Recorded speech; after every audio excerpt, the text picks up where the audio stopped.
Shout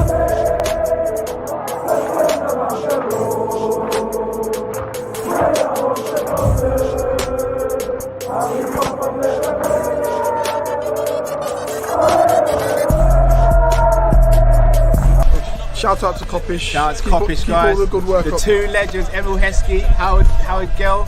Can't get much better than that, guys. Yeah. You know what to do now. Like, comment, subscribe. I'm with legends, guys. Kopish. Good evening, lovely people. It's Friday, the 10th of December. I hope you're well for another edition of Rival Watch and Kop-Ish Call-In. My name is Callum. We've got Drifty and man like Matt. We are Team Kop-Ish. Hope you guys are well too. As always, guys, please do smash the like button. Subscribe if you're new to the channel. Tonight, as always, this show's about you. So when you come on, you can either decide to ask a question or you can just have a talk for 2 minutes. So 2 minutes is the maximum time you'll have. You can have a chat about a topic that you want to chat about, or if you really, really want to, you can ask us some questions and we'll have a minute to chop up your questions. But as I reiterate, this show is about you people. So even if you want to come on and just have a chat for 2 minutes, that's what this platform is there for. So don't forget. But we always have to shout out to the show's sponsor. So Matt, let the people know who we're sponsored by for this show.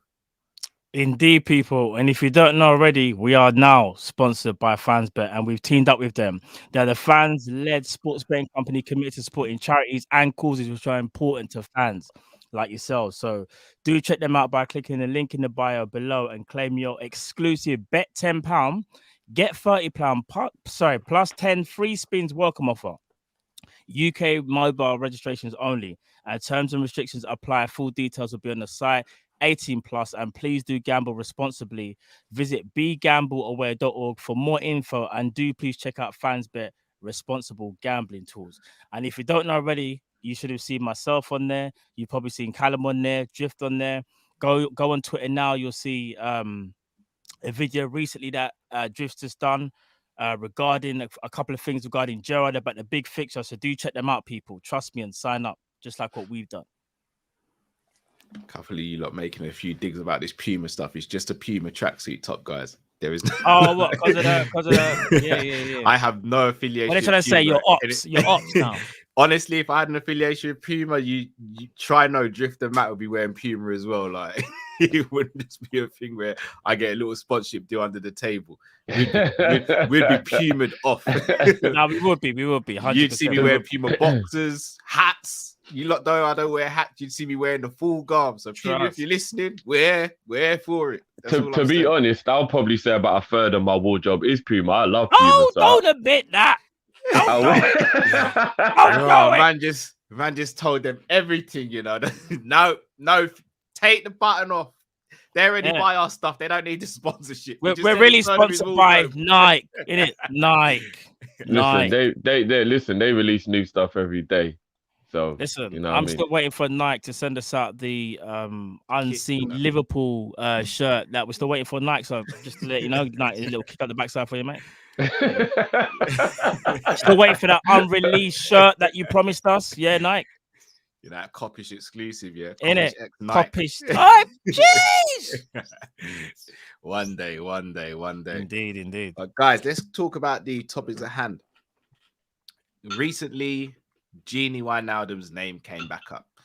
And he has been linked with a move back to the Premier League on loan because his start to PSG life hasn't been too great. Now, I put out a tweet the other day, and even though the conversation was really good, like the debate was cool, I still can't get my head around this.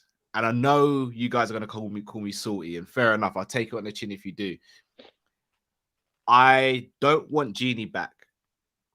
But at the same time, the way he's treated by some sections of the fans, even though he's moved on, really, really winds me up. And again, I'll reiterate, I don't want him back. But when I'm seeing people talking like Gini like was a nobody in the club, or we should have sold him years back, or they'd rather have other players back who didn't give as much as Gini gave to the cause, I can't get my head around it. So firstly, I'm going to ask you, Matt and Drift, would you take Gini back in January on a loan? And why do you think some fans prefer taking some players back as opposed to others? Yeah, I would. Would you take him back? Yeah. Gini's my guy. You don't know already. All The right, only but thing, all right, take sentimental out of it, Drift. I'll let Would you Drift go take first. would you I take don't him back, Drift, for the sake of footballing reasons? yeah, of course. He knows the system. He knows the system already. He shouldn't have left in the first place. All right, I'm going to cut you off again. Sorry to do this to you. You say he knows the system, but we have played very different to how we played last season. I have to. No. But me versus him. But we've played differently when we've had the other personnel in. We can revert back to type where need be when those other people aren't available, and that system worked perfectly. That's how we won everything.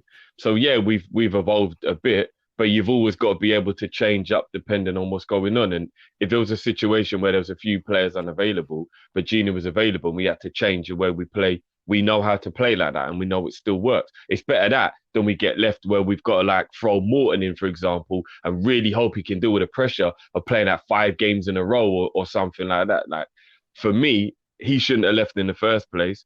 And the only thing I don't like about the idea of him coming back is there is a lot of things that went on that maybe the relationship could be different, that it might not feel the same, and it might not go how we think it would go. And you have to be realistic about any situation, no matter what it is. So if he came back, he might come back with that kind of, he thinks he wants to come back, but then when he gets there, he realizes how hard by he was done, or there might, do you know what I mean? I don't know. Maybe something might happen around that. The other thing about doing it on the loan would be, he's getting really messed around emotionally by that, if you get what I mean. And then that might affect him as well. Like coming back where he didn't want to leave in the first place, but knowing he's going again in a couple of months, that he might not even perform well because he might be a bit all over the place. Do you know what I mean? He's professional though. There's one thing we've seen about Gini, he's professional. Yeah, definitely. So Matt, I'm going to come to you with a slightly altered question regarding Gini now. So you look at the performances Gini's put out, and you look at the performances we've put out since Gini's moved on, and we have changed the style of play. Trent said it. A few of the other players have said it. The handbrake's been let up. Now, Gini, as great as I think Gini was, there were times where we were left annoyed and frustrated because he wouldn't play that forward pass sometimes. Whereas Thiago, that's his game. Thiago gets the ball, and the first thing in his mind is, I want to go forward, progressive passing. And again, there's a time and a place for it, because we've also seen Thiago get the ball, try and spray it, and chances have come from the other team. With Gini, do you think if Gini was to come back, that it would stop how we play in regards to free-flowing football? Have I frozen? No, you're good with us. Yeah, now you have. Good. Did we both freeze at the same time? Was it me and Cal, or just me? No, it's just you, bro. Freeze. You asked if you'd frozen, and then you froze like you knew the future. What the hell's going on? I was going to say, was none of some Looper business, bro? Yeah. Get me worried now still. I was like, what happened there, bro? I thought Cal froze on my screen. I can see myself moving. I'm looking, because I always look at Drift, and I think if Drift's all right and I can see him. But anyway, sorry, Cal. What was the end bit to the question? Because I didn't hear. Trying to remember now. Do you think it would hamper us playing free-flowing football if he came back? All right, this is what I think about Gini Wijnaldum. He was amazing while he was with us, and we shouldn't have let him go. However, since he has left, we have evolved, as you've said. The way we play, we try to play a lot more progressive. Now, I'm not trying to say he hasn't got a skill set that we could use, but I also kind of feel like if he plays, you're potentially taking away something from someone else. So the way we looked at it, and we should have looked at it from last season, was when Thiago came in, that was Gini's replacement. That actually was his replacement. Whether we liked it or not, that kind of what it was. It's just that Gini had. We all said that on a stream. To be fair. Yeah, we already knew that Gini was gonna go. Thiago was the replacement, but just in a different way. He's a different player. As you said, the way how we've been spraying goals like mad, is, I'm not saying Gini Wijnaldum would necessarily stop us from doing that, but what it might do is make us more solidified defensively in the midfield part. but at the same time, will take away from our attacking. So really and truly, you're never going to get that perfect balance. And if I'm being genuinely honest, I kind of like it now where the handbrake is a little bit off and we do take more risks. Yes, there are times where we could lose a game. We could draw games that we shouldn't be drawing. And maybe if you had the Gini and we won't concede a silly goal. Hold on, Matt. I've got to cut you there now. So this is where I'm going to flip it on you now, Matt. What's Gini's role for Holland? All right, took the words right out of my mouth. Okay. Look at me, just jabbing and bobbing and weaving, just that's cool. predicting what your man is saying. I'm glad you said that. All right, so Holland's Matt, top goal scorer, but man saying he would affect our attack. How's that? all right. No. I hear where Matt's coming from because defensively, I think he'd shore us up potentially as well. Yeah. Speaking about taking the handbrake off, if Fabinho and Thiago, or Fabinho and Hendo, or Thiago and Hendo are the double pivot, there's got to be a midfielder ahead of them. We've seen what Gini can do for Holland in the 10, or quote unquote the free role in midfield. Could Klopp potentially make him do that role if he were to come back hypothetically? He could try and do that, but what you got to remember is Gini doing that for Holland was amazing and all, but sometimes you do. I know this is kind of bad, but you have to look at some of the opposition. Like this is now in the Prem where you're going to get a lot less space, in my opinion, because the way, especially our teams play against us and City, they do the whole compacting, and it's like he's not very elusive, Gini. Don't get me wrong, I think Gini can make those runs off a striker or off another midfielder, off a DM. He can, but I just feel like the way our Holland play is very systematic to him to get the best out of him. We don't cater for one individual, and if we do cater for one individual, it's the best player in the world right now, and that's Mohamed Salah. We're not going to do that at Gini Wijnaldum. And that's why, even though I know it's more of a fantasy thinking, if Klopp was to do that, I don't see it because I don't see Gini Wijnaldum in the same breath as Salah. I don't see him in the same breath as Thiago. And that's not taking nothing away from him. Do you get what I'm trying to say? So, no, fair enough. It is a little bit. No. But I'll just compare them to two absolute worldies, though, Drift. No, not in that way. I know you're not disrespecting him, but you are taking something away from him. You're taking away. You're taking away. You're underestimating his ability to be able to adapt to the system. He was arguably the most intelligent footballer in our team. Forget about skill set and all that. He was arguably the most intelligent. Therefore, he can adapt and learn how to play the role. So we don't have to play for him. He can play for the team. I don't think Matt's saying that, Drift, and correct me if I'm putting words in your mouth, Matt. I think what Matt's saying is Gini can do the role, is whether Klopp allows him to do the role to get the best out of him. This is what I'm trying to say, because remember for Holland, think about it, they got Frankie and I can't remember who the other person is, and he's the most progressive midfielder. And I think you said they build the team for him more in the Holland thing. He's more of a focal point in terms of like, Gini, we're going to make sure you get goal. I don't see Klopp doing that, because you know what Klopp will do? He will look at Gini's skill set, and he'll go, you can do that, but I'd rather give that opportunity to Harvey. I'd rather give that opportunity to Curtis. I'd rather give that opportunity to Naby. And that's almost because he's so well-rounded and he's not a specialist at doing it, even though he can do it. The others, especially like maybe Harvey and Curtis, they're probably, if you give them maybe a couple more years, they'll probably be more progressive players in terms of how they play. And from a goal scoring point, they'll probably be able to get maybe a few more goals, even though Wijnaldum has shown he can get goals. The point remains, though, if he was that good at scoring goals, Klopp probably would have done it when he first came to Liverpool. But he looked at his skill set and thought, even though I know you can score goals, bro, I know you can, but I need you to do more. I need you to do the dirty work. And I kind of feel like if he was to come back in, Drift, I don't think we're going to see that sort of Wijnaldum unleashed, so to speak, that we see at Holland. And in fact, that'll be a detriment to us, because if we get the normal kind of Wijnaldum, who is still a great player, we would go back to last year where Gini might get the ball when he could have threaded it through and he plays it sideways, and you're like, oh man, like Gini, no disrespect, bro, but there was a pass on there where you got like a Thiago. Bro, Thiago, as you said, takes probably more risk than anybody in our midfield. And sometimes it works and sometimes it doesn't. But you need someone like that in your midfield. You can't drop Fabinho because he's the best DM. When Henderson's on form, you can't drop him. So by default, that is kind of like our best midfield. And would Gini Wijnaldum be okay in a squad rotation again? Because remember, he's in rotation at PSG. It's just that he's not really getting the minutes. So if he was to come to us, he wouldn't be a certified starter unless someone got injured. Would he even want that? That's another question as well. But that's the point. That's the point I I would agree with, but I feel like he would rather be on our bench than their bench because he never wanted to leave in the first place. He doesn't feel at home at PSG. And No, he doesn't. But he those three loves to players that you play. named, you know what the key is? They're not available. And I'm not saying that Harvey and Curtis are all of a sudden injury prone, but they haven't been available for us for the majority of this season. And we know the Naby situation. So I'm talking bodies. I'm talking Okay. we can't have a title race and we can't go far in the Champions League relying on kids and an injury prone midfielder. And I feel like it would be for bodies even more than anything why it would be very good to bring him in.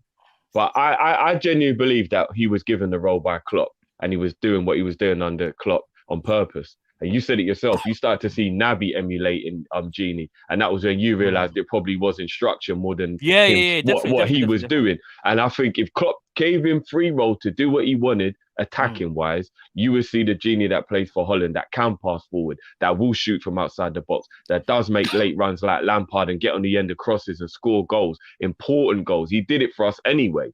So for me, I get when people are saying don't go back because sometimes it does feel weird to go back. I get that. I do get that. Even a Coutinho or whatever, I do get when people go, oh, why go back? We're going to come back to that. We're going to come to that next, so don't go too far with that. No, I was just going to say, people say that to me with Coutinho, and I get it.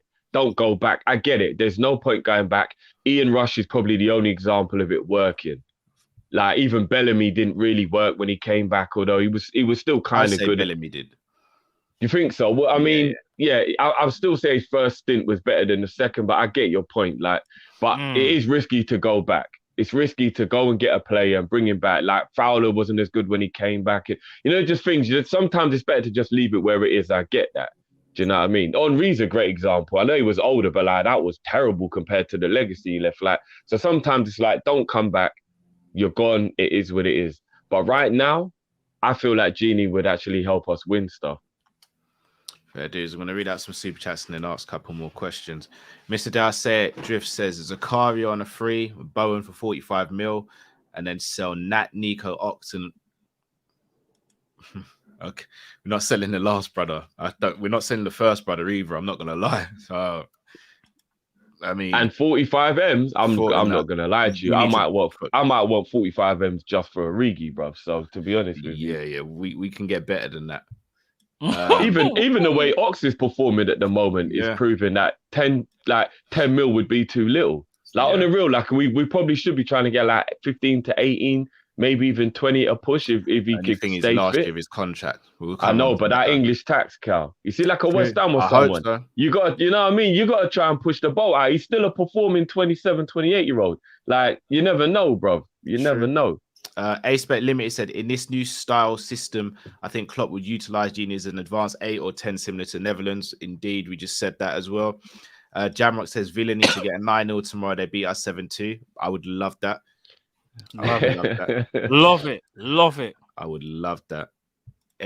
Pumping any team is always special. Trust me. Ash says Gini is adaptable. Look at his games for Holland. Gini is better than Morton, Ox, Jones, Minamino, Kate, and Milner. He comes back and he's fourth choice. I actually agree with that. I agree with that.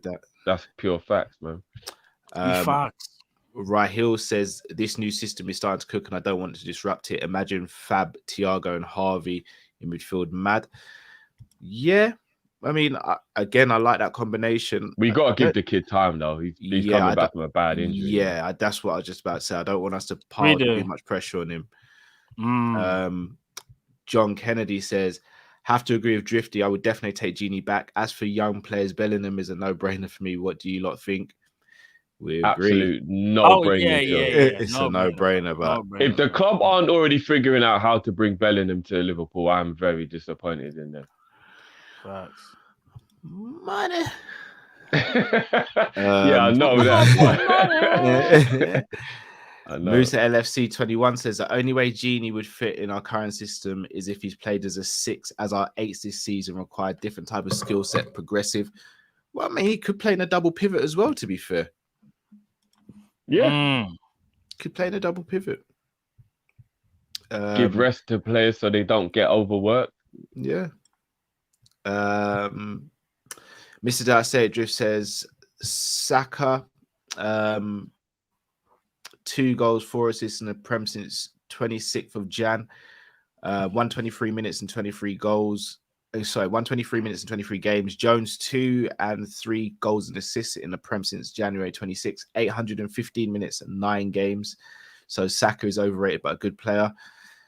I don't like to do that. You got to look at the team Saka's in. Let's be honest now. Like Saka's in it's poo-poo over there. Let's be honest, guys. Arsenal's poo-poo. There's still a part of me that does believe Saka was hyped, though. I got. We can't just look at the numbers though. Because let's be honest. No. I don't. I'm not doing it on numbers, Kyle. Like I watch Arsenal every week. Like I watch all the big teams every week as a disclaimer. If the game is on, I do. I like watching the rivals to just scope them out, see what's going on. If they go like 2-0 up in the game, I normally be like, I don't just want to watch them win. Like I'm a fan, I'll switch off. But I do watch thingies, and I think Saka's overall game intelligence isn't that good. I think he's got a skill set. But he is a bit overrated. I've got to be real, bro. He is a bit overrated. I think he burst on the scene in a crap team, looked good. Everybody got carried away. Emil Smith-Rowe, for me, will have a way better career than Saka. I think it depends on who they get next after Arteta. Arteta's got to go if they're going to improve their play. Yeah, I mean, I'm willing to eat humble pie on that. And I think Saka is good. Don't get me wrong. He's not crap or anything like that.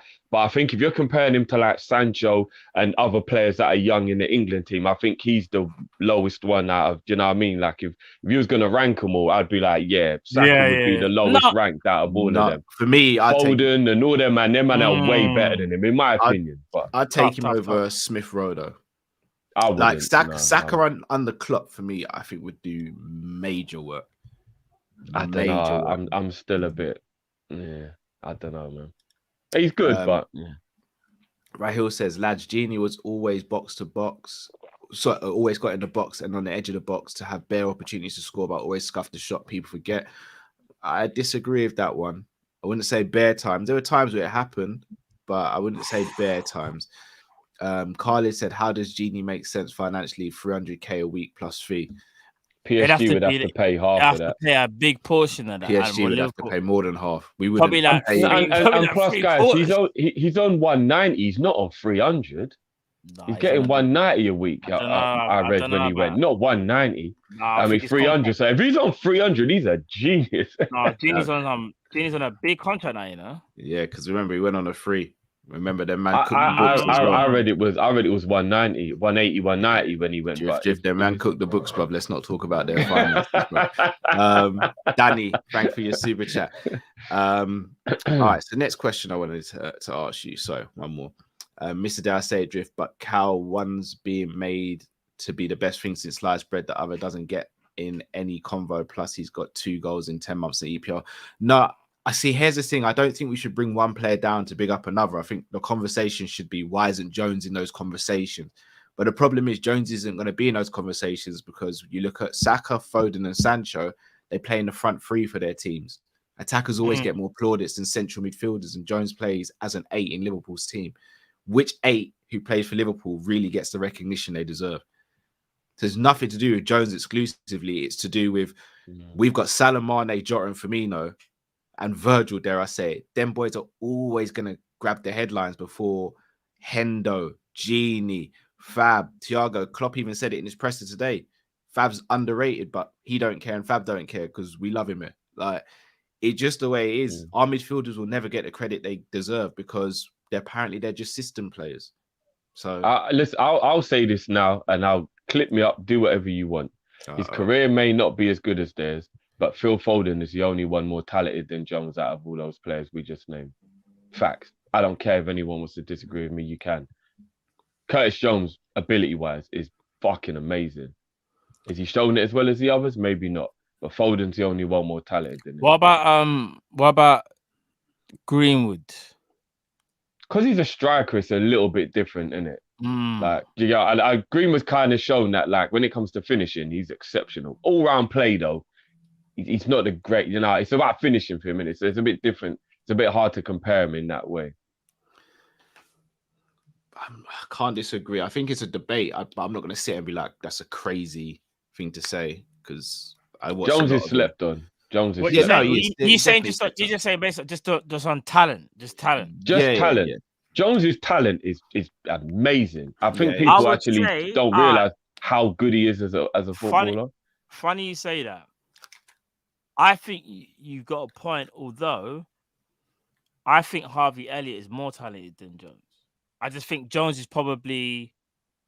I How can't can I even I explain? can't even argue with that. If you want to throw me, But I can't even it's a argue weird with that. one. So like Jones, I would say Jones is a bit more complete right now in terms of like what he can do.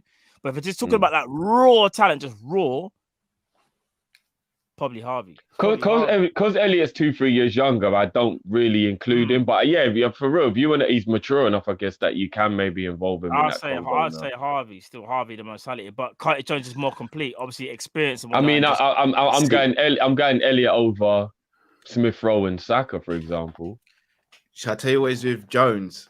Jones can actually dictate midfield. I don't think Elliott can do that. I think Elliott's going to be the one who has more impact on the game potentially, but I think Jones could control the game better. Yeah, I agree with that. Yeah, probably. Yeah, Different positions, Elliott, isn't it? different. Yeah, the different players there because Jones I see is like a roaming 8, so to speak, and I see Harvey being this basically a 10, innit? Just like a cam, innit? A 10. Yeah. And just being that link, he's a link man, innit? Between the midfield and the attack. But we saw what he was doing already before he got injured. He was the link man. Jones was 19 last season when we put the burden on him of everyone's injured, you've got to play, kid. And do you remember how good he was? He's phenomenal. That was his breakout season. I think people forget that. I really do. I think they do forget that. You're right. Kall-In said you lot watching F1 this weekend, F1 finale this weekend. Abu Dhabi, innit? Final one, innit? I probably will. I'll ignore all the news and then watch the highlight. I like when they break it down into like 45 minutes. I can't watch the whole race. I swear that I sometimes will, you know. If the race is on, I'm doing something else. I'm doing the ironing and the washing up. Yeah. I can't just watch 2-3 hours in a row. I can't. To be fair, I've done it. I used to do it, but I don't do it as much anymore. But I would kind of like it'll be on in the background and I'll be watching it. But like I may have like my laptop open at the same time. Maybe I'm working or whatever. But I'll be I've got to watch that half an hour highlight show. I can't watch the full race. Yeah, I can't. Not anymore. I used to. Danny says Fab and Gini in a double pivot and Thiago as a free roll would be a problem. Just imagine. Again, it's another option. Here's another option. I wouldn't be opposed to seeing it. Musa LFC 21 says, I agree, Drift. In terms of attributes and potential, Jones is slept on. Once Harvey and Jones start playing regularly, everyone will see how good they are. Facts. 100%. Facts. The only problem is how long is it going to take because we have elite players ahead of them. But there's gonna come that crossover period though, like because you can kind of even because think about it, Thiago. I know I'm not saying Thiago's old, but Thiago will be doing his thing. Let's say he stays at Liverpool, he'll be doing his thing for another 3 years. Yeah, 3 years. Yeah. Henderson, I could see maybe another 3 years, but within those 3 years, it's not they're gonna play every game. So you'll see like Jones and them man kind of being phased in, like they'll be able to get more minutes. Do you know what I mean? And it's going to be exciting, bro. Listen. Nah, it is. I'll be honest with you. All these previews that we've done recently over the last how many weeks, Curtis Jones ain't really brought his name up. I mean, I think we probably have maybe due to the ING, but just in terms of his impact and what he can bring to the table, like we forget how good this guy is and what he can do for us, like in big games, bro. He's like that because he's fearless. Mr. Dare Say It Drift says Fab, Thiago, and Harvey is our most balanced midfield now. Again, I think it's hard to say that because Harvey only had a very short stint in the team. So I don't think we can say that just definitively. Even though I don't think you're wrong, I don't think we can also say it definitively, in my opinion. If you're talking about what attribute they bring and if they were all playing to the best of their ability, I'd probably say it was Fab, Thiago, and Ox. That would be the best balance in the team. So I'd go Cater over Ox if they're all playing at their best. Fair enough. I think Ox is a better dribbler with power of like beating players than Naby. So I would prefer to have that guy that's got a better ability to beat a man. That's fair. That's fair. Yeah, I'm not even gonna argue about that. They're both sick when they're all. No, they're both sick. Yeah, I just prefer what I think Naby defensively is a bit better than Ox. So not only that, I think. Oh yeah, Naby's that's a fact. Yeah. Naby, what it is in Naby? Naby can be a lot more elusive, like than Ox. But I get what you mean. If you want more power, like say you got a powerful runner, like, and he doesn't necessarily have to do some slalom thing, but he just like run with the ball, hard to get off the ball. that is kind of Ox. He can kind of shrug you off, run with the ball, and smack one in the corner. Whereas Naby Keita, I can see more doing. He's more elegant, Naby. Yeah, he's a 1-2. He'll do one little drop of shoulder, run with the ball, drop it off, make a run. Salah get that the goal against. I'm basically describing the goal against Man United, but even still, we're sleeping on Hendo as well. Let's not sleep on Hendo because when that boy is in form as well, we've seen what Hendo. No, me and Drift rate him. We rate him. No, I'm just saying that in general. Not. I think Hendo's got a lot of Thiago and Fabinho attributes mixed in.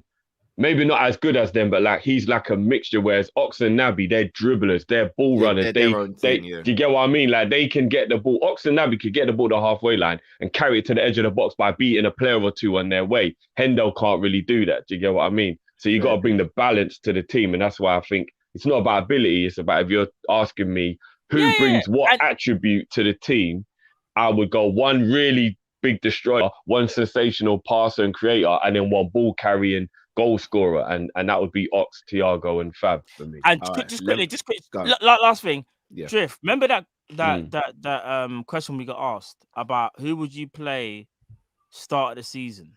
Was Henderson in there for you? I can't remember the context of the conversation. Cal, well, I see you smiling there. Yeah, Drift. I can't remember. You put Henderson in there. I did. Did you, Cal? I'm trying to remember. I put Bobby in a 10. Ah. But none of you lot just mentioned conversation. But none of you lot just mentioned that Hendo. one. Yeah, you lot just mentioned Ox and Naby still. No.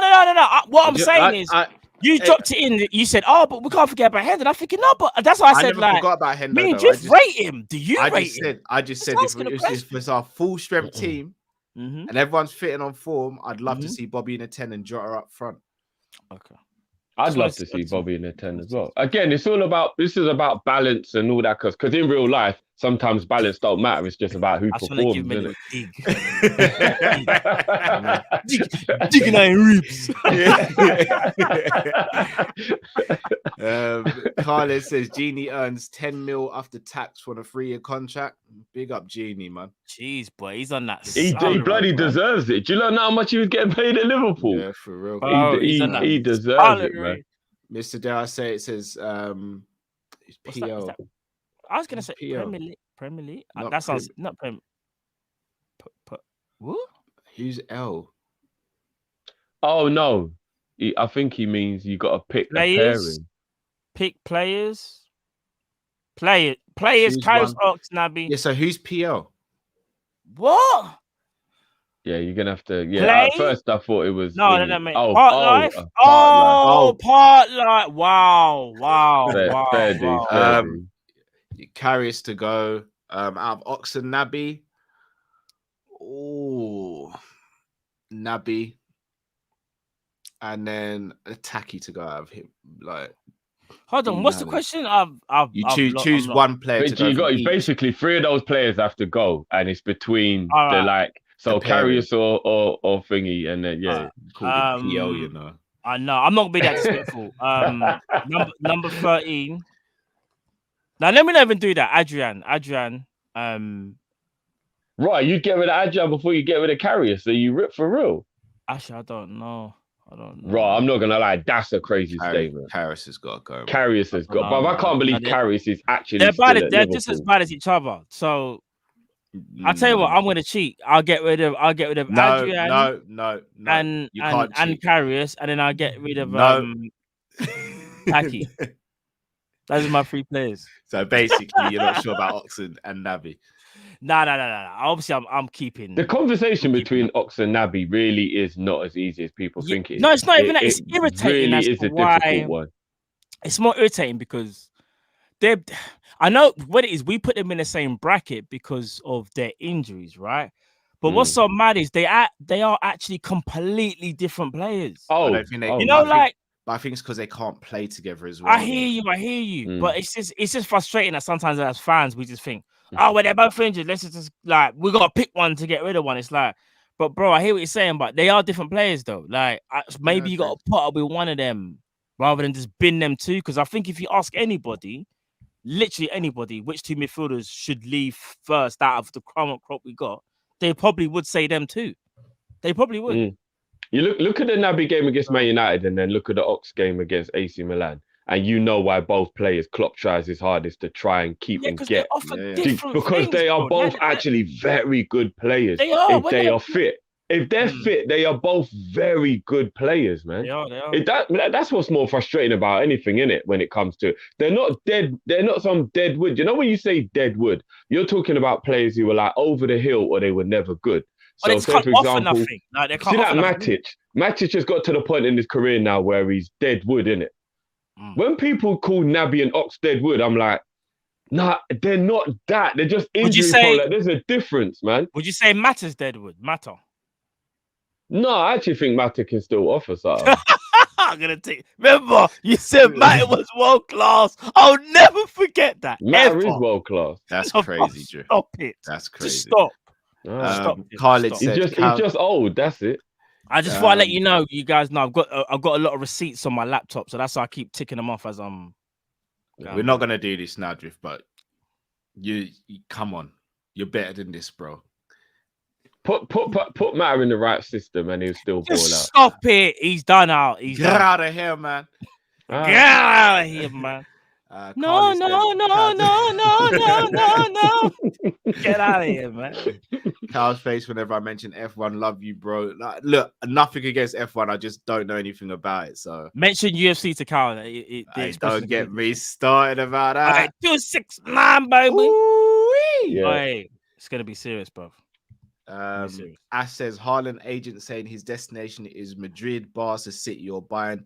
We didn't even get mentioned. ESPN saying Real trying to tie up Rudiger on a free. Yeah, I saw that. Yeah, we're not in the Haaland conversation. Like, with all due respect, Ash, nothing on you. I can't speak about Haaland because it just really irks me the fact that we're not even in the conversation. Like that one in particular. Like, because he's effectively one of the best in the world, if not best in the world. He's got the right age profile. He hasn't got a high transfer fee, and he fits our system like a glove. Like, no brainer for me. Facts. Hey ho, I don't run. And the fact that our owners never even do any kind of consideration of what it could do to our title aspirations if you allow him to go somewhere else. Like, even though Man United was stupid for buying Ronaldo just purely because they wanted him to not go to City and they didn't need him, you still have to respect the fact that they looked at the situation and thought, but he wins them the title. So even if we just stop him going there to stop that happening, fuck it. And I feel like watching City just go and get Haaland and we do nothing about it, you're pretty much thinking to yourself, yeah, just go win the league for another 3-4 years in a row, innit? Like, if he does, obviously he's gonna leave. If he does, I kind of hope it's a buy. I hope he's not to. I hope he don't come in, because if he goes England, it's only gonna be one team. That's Man City. Yeah. If he goes Bayern, Real Madrid, Barca, I can live with it. It will still hurt me, because just like Kyle and like you as well, Drift as well, we know that the whole package is something that we can do, and I think even Janmark would agree with that as well. The package that you would need to complete the whole deal, I think Liverpool can afford that. I don't think it's out of our realm.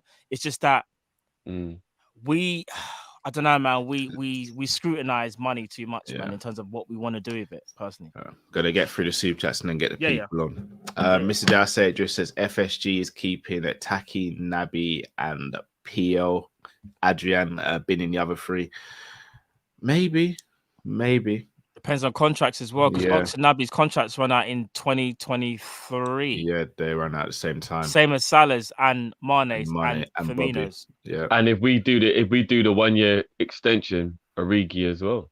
We've literally got all of those players all running out at the same time. It's mad that we have 20 players on the same year. Hold on, just that. Bobby, Ox, Naby, Mane, Salah, D9, and there was one more you just said. Who was it? Adrian, innit? I think Adrian. Yeah. So that's too many players all at the same time. You know, that is way too many players. Our front three and our two injury-prone players. Zota says Naby, Fab, Thiago is the best midfield.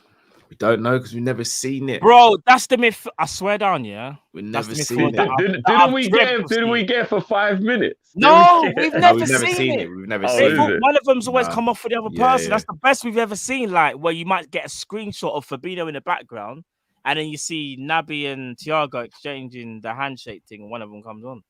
Bro, it hurts my feelings, man. Ashim Doppler says, please play the beat for the great Robbie Shakespeare, who passed away over the weekend. Robbie Shakespeare.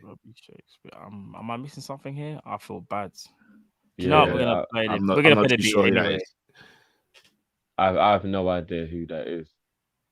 All right, we'll play the beat though. Anyway, we'll play the beat. Let's play the beat for Robbie Shakespeare. He did pass away, so thoughts and prayers go out to Robbie Shakespeare. Apologies if you don't know, but yeah, big up anyway.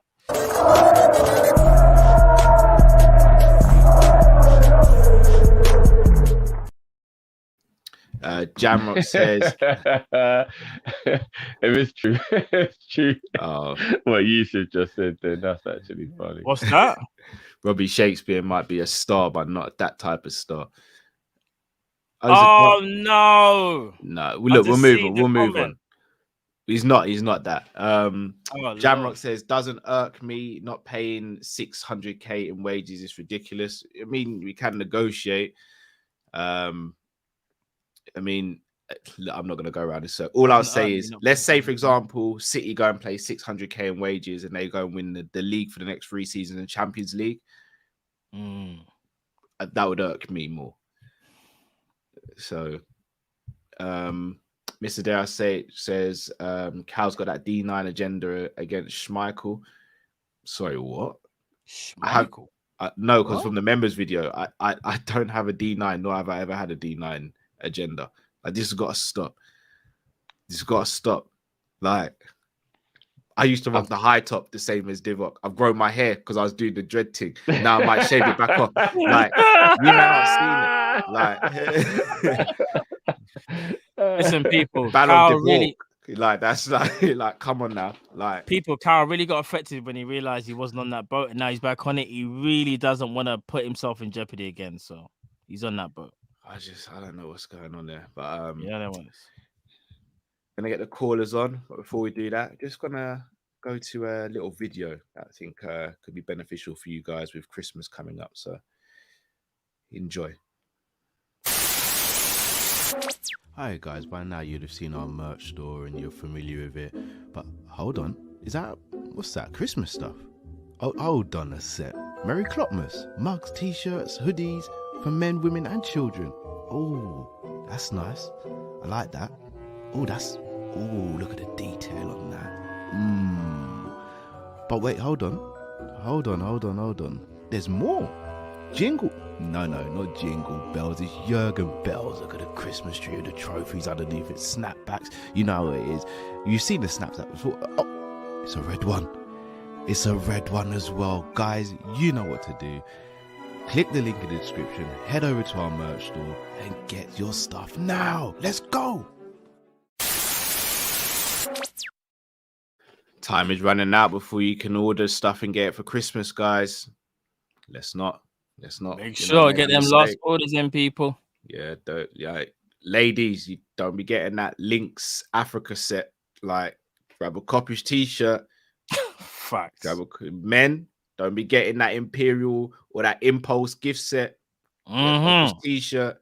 Get something. Children, get your dad or your mum sighting from Kopish. Don't use their card details without asking her. But grab them sighting. That's all I'm saying. Mr. Dare Say Drift says, how you man forget Kufal in the right back is shameless. Kufal's not even playing for West Ham at the moment, bro. So, and for me, I think Ben Johnson's a better player. And I think Aaron's is better as well. But that's for the members. Yeah. Members, if you haven't watched it yet, check it out. If you're not a member, click the link in the description to become a member and watch the video, people. Find out who we did put. Indeed. Dare I say it? Don't tell them who we put. Don't tell them. Let them find out. All right. So, guys, we're going to give you 2 minutes from the moment you join. And then, as I said, you can ask us questions or you can just have a say about what you want to have a say over for 2 minutes. So, going to bring in our first caller of the evening. I don't even know what to call him anymore. I don't even know. I'm just going to introduce him as our brother from another country. Lee, Welcome to the show, bro. Hey, look. What do we call you now, bro? What do we call you? For real. I feel mad because Driftly's looking at me disgusted. He's like, bro, what like he's just looking at me mad, you know. I'm looking at him and he's looking at me and he's just like, we're not gonna get into it today. We're not gonna get into it. I can't get into it, innit? But listen, we're not gonna get into it today, innit? We're not gonna All right, bro. Okay. we're not gonna get into it today. Little bit hurt, but we move. Listen, you man are the guys, you man are the crew, but when you're from London, listen, I ain't gonna get into it today. Anyway, You want to go back to the ex that treated you bad? It's up to you, bro. listen, wait, you know what? When you She's get still out on them streets as well, I hear. But cool, you do your thing, bro. but bro, she might be giving you something crazy. So, but listen, as Well, we like, say, like burning when you go to the toilet.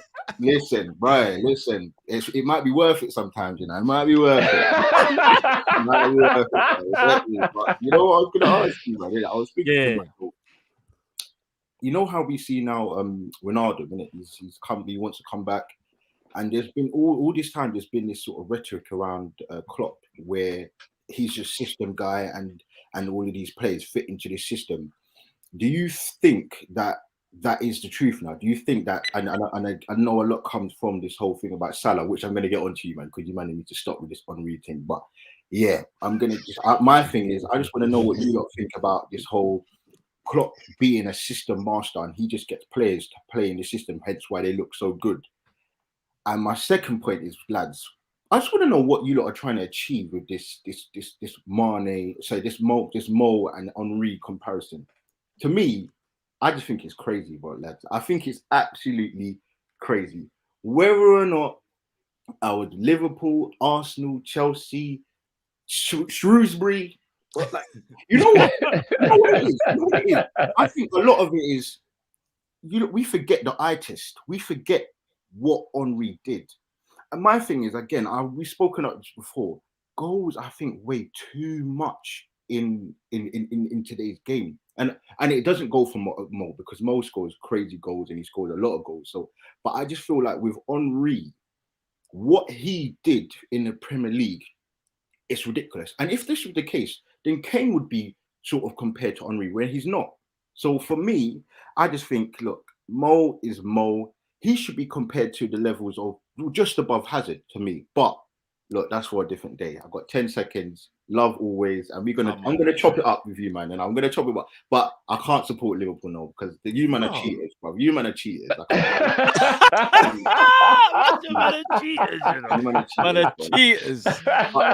love you, man. Hey, love, bro. Love, Big up, Lee, bro. Have a blessed weekend, bro. Bro, love to you. Same to you, man. Yeah. I listen. Before I go, please, you man, don't be getting your girls no links, Africa. Don't get your man no links. Go team Kopish. I don't want to see no bro. I swear to God, if I listen, go get the listen, go get the team Kopish. Get the team Love Kopish. always, you man. Love as always, bro. Love, bro. Big up, Lee. I'm not even gonna lie. Yeah, Lee, Links man. Africa, for Christmas has got to be the most unimaginative, It's the most lazy gift. bruv. It's the most generic thing you could buy. But you know what you might as well buy, bruv? Just go and buy and sell. You just might go buy them a pencil or a pencil case. But I would actually rather get like an assortment of like lip balms or something that I'm actually gonna use. Do you know what I mean? Like, or get me some like bubble bath or something. Links Africa has got to be the most unimaginative Christmas gift, I swear. Fam, I'd rather you just buy me like a bargain bucket from Morley's or something. I would take. Buy me some food. Just buy me some food. Yeah. Just get me some food. Just give me a high five when you come round, innit?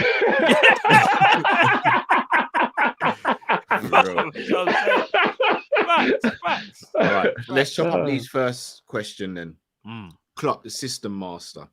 Yeah. Coutinho, Emre Can. I'm not going to say Lallana because obviously Lallana was injury prone before he left and wasn't the same. Seeing it now with Gini. Is Klopp just that guy where you leave and you ain't going to be the same? is he making players better because of the system that they're playing in? Bit of both, I think. Yeah, I do think it's horses for courses. Like I Gini give ain't Diff- playing well at PSG because he didn't want to go. I think that's a perfect example of how much you have to put the personality and the emotion of the player into whatever you do. Because whenever a player goes somewhere they don't really want to go, but they feel a bit forced to go, usually their form dips afterwards. And I think that's just because they're not in it anymore. You know what I mean? We've all been in a job that we didn't want to be in. And you don't really do that job to the best of your ability, do you? Because you don't care. You don't want to be there. Do you know what I mean? I think I was gonna say I think Gini Wijnaldum is more than good enough to play for PSG, but the thing is, the club that he went to, in my humble opinion, I think he went there more for money than actually and maybe kind of like that easy, trying to get an easy win, so to speak. Because I feel like a player of his talent could have went to a different team, whether it's below Liverpool or not, but he would have played more. You've gone to a team where there's clicks in there. You've got clicks in there to the point where you see how Messi's gone there now. Messi, one of his obviously good friends, Paredes. I think Gini Wijnaldum is better than Paredes. Even though I rate him. I rate what Paredes does. There's no reason as to why Paredes should get in the team over Gini Wijnaldum every single week. But when you've got clicks like that with Di Marie, them man have been there for time, so he's the new guy. He's new guy that's got to fit in and break down them barriers, them man, and he got to kind of show them man something. And I don't think he feels like at his age he should really have to do that. He could have went somewhere else, but if he would have went to, I don't know, Juventus, AC Milan, but they weren't in for him. No, all right. It was Barca and PSG, and I'm gonna be real with you. I'll be damned if I'm gonna jump on a sinking ship. No, but here's the joke. He would have played more at Barca. He would have played with Frankie de Jong, his countryman. He wouldn't have got the same wages. And you're right. Can you hear me out? No, can you hear me out, please? Just hear me out. Hear what I'm about to say. Okay, I will. But if you're going for footballing reasons and you think you could maybe help Barca get out of their rut, you might want to go Barca. You might actually want to go there. Even no. Because let's be real, Cal. Why are you going to PSG? They win the league pretty much every single year. You know you're going to get a hefty paycheck, and they've got a very good puncher's chance of winning the Champions League. But you also know there's a big like risk that you might not play all the time. So when he comes out and says things like, "Oh, you know, I'm used to playing every week," well, what do you expect is PSG? You're not in that clique. Them man have been there for time, bro. Right, I'm gonna ask you one question, Matt. Yeah. You've got a choice between two cars. Yeah. One of which is let's say a brand new Audi. The next is a car of your dreams. Let's just use an example. Let's say a Mercedes was the car of your dreams, but the Mercedes, the clutch is gone, and there's bare finance left to pay on it, and you're gonna have to pay that finance. Or someone will just say, "There's the Audi, that's yours." Which car are you taking, Matt? Obviously, if I'm responsible, to the Audi, but there'll also be a massive part of me that wants to take the Mercedes because it's the car that I've always wanted. But you just said if you're responsible. Gini's a responsible man. Yes, because he's got kids, but forget about kids, bruv. He's a responsible man, bro. No. He's a responsible man, but he's also got kids. You got to think about he's got to think about his family as well. Like we can't just think footballers just think like football. They're thinking about their family as well. So he's thinking about his family. He's securing the bag. No. From a financial point, he's securing the bag. What reason did he have to go to Barcelona over PSG? Bro, playing time in sewage.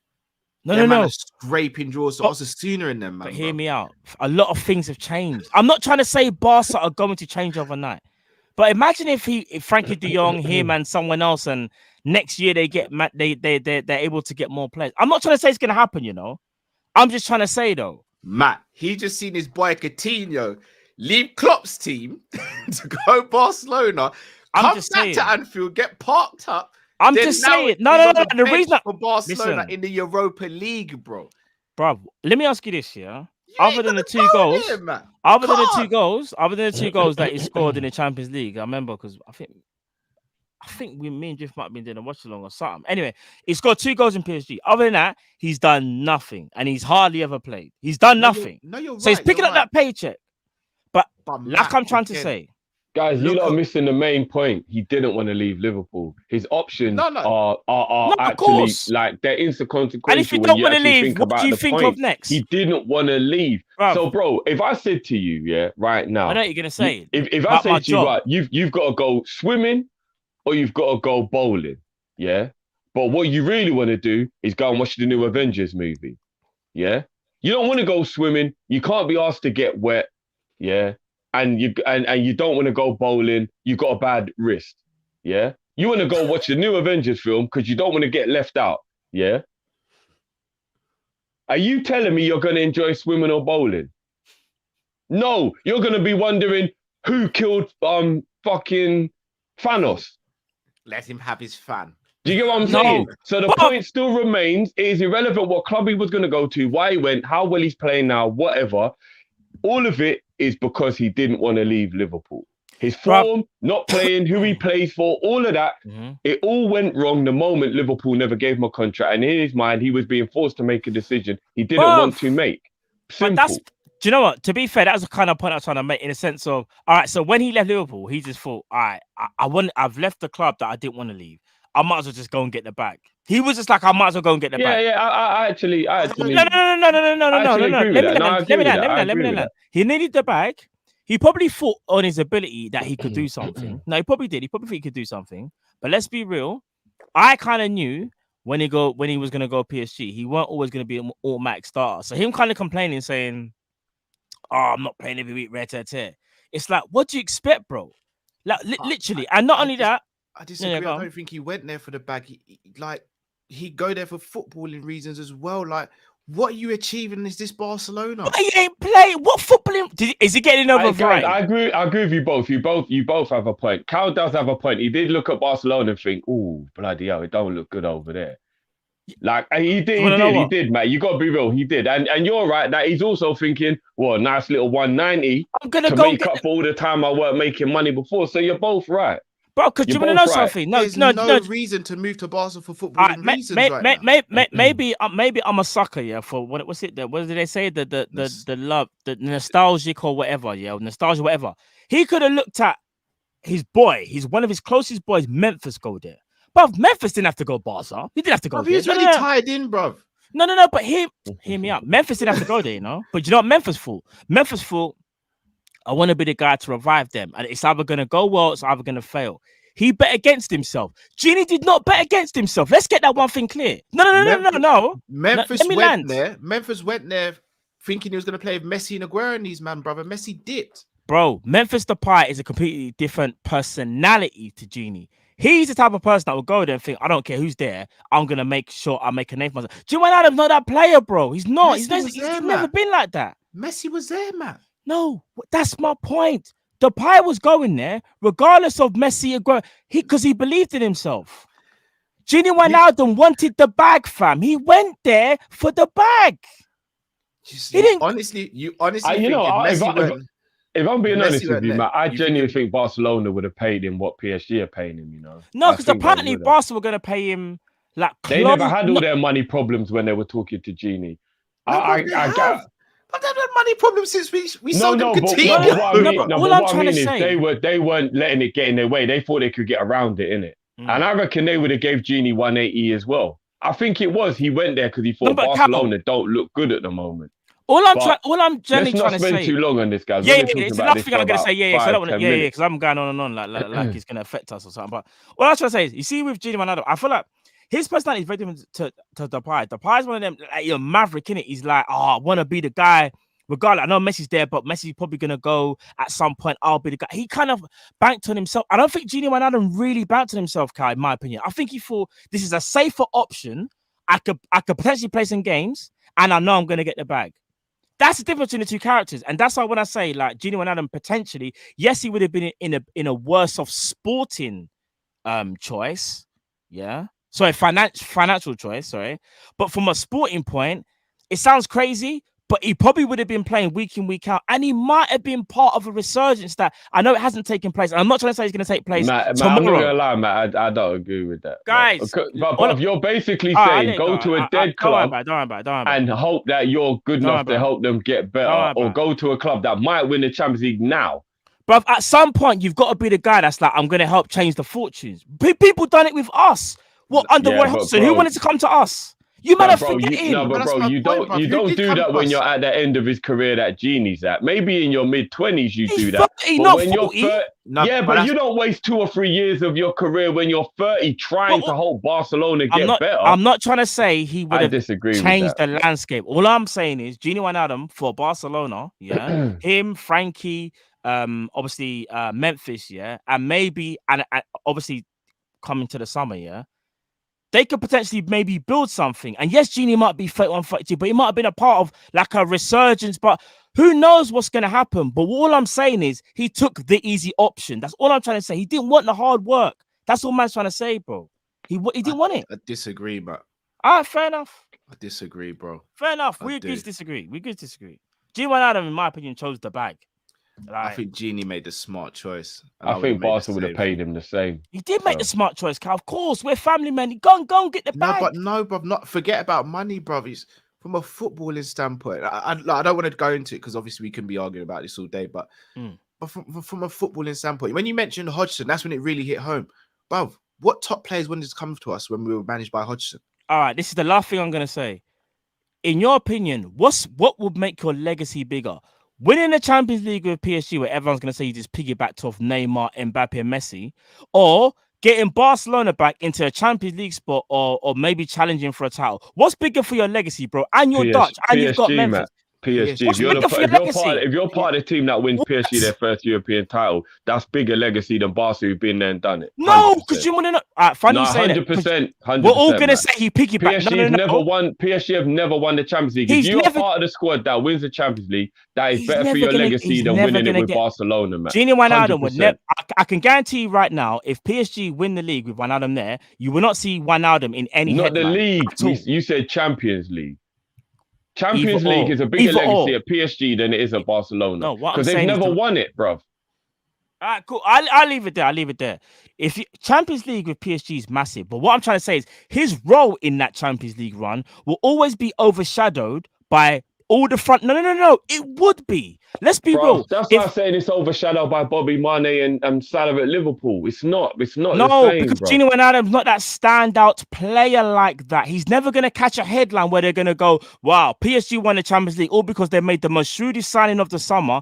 Gini Wijnaldum, but they're not going to do that. But they don't need Gini- to. Yeah, not Gini gonna doesn't do that. care about As long as that. he's No, part of the it's not- squad, brother, and he contributes, then it's cool for it. All I'm trying to say is this. For me personally, if you want to make not make a legacy, but for me, I would have looked at him in a different light if he would have went Barcelona, made them better rather than piggybacking off PSG. But bro, why couldn't Champions you League make PSG better? But he Like, why hasn't. you He keep- couldn't you even keep- play. But No, he's but not that's playing. the manager's decision. That's not because he's not like my not fault, good though. enough or But whatever. that's not my fault if he's not What if playing. he'd have went to Barcelona and Koeman weren't But that playing leads- him? Or But that leads back to my point. He would have played at Barca. You know this. No, How? we don't know, bro. how they've got Pedro, Gavi? You don't know. What if he was at Barca sitting on the bench in I that don't turd think shit? Gini Wijnaldum gets Imagine into sitting on Barcelona's the- midfield. No, I I'm not think saying he it's a should be playing in guarantee. though. PSG's midfield, and he's Okay, not. I'll leave it So there. I'll leave it there. anyway, let's I'll stop leave it talking there. about but- Gini, yeah, man. Busquets, I'll leave it there. I'll leave it there. I'll leave it there. Frankie, they've got midfield is the one place Barca ain't struggling in Yeah, terms it's of true. numbers. Did you watch the It's Bayern actually game? true, I bro. think that's wrong, personally. But that's because Barca is an outfit from top to bottom, a dead food. No. Barca's problem is if you watch the way how they play, like especially midfield, I'll leave it there anyway. If you think Gini Wijnaldum made the best move going to PSG for financial reasons, of course I agree with you.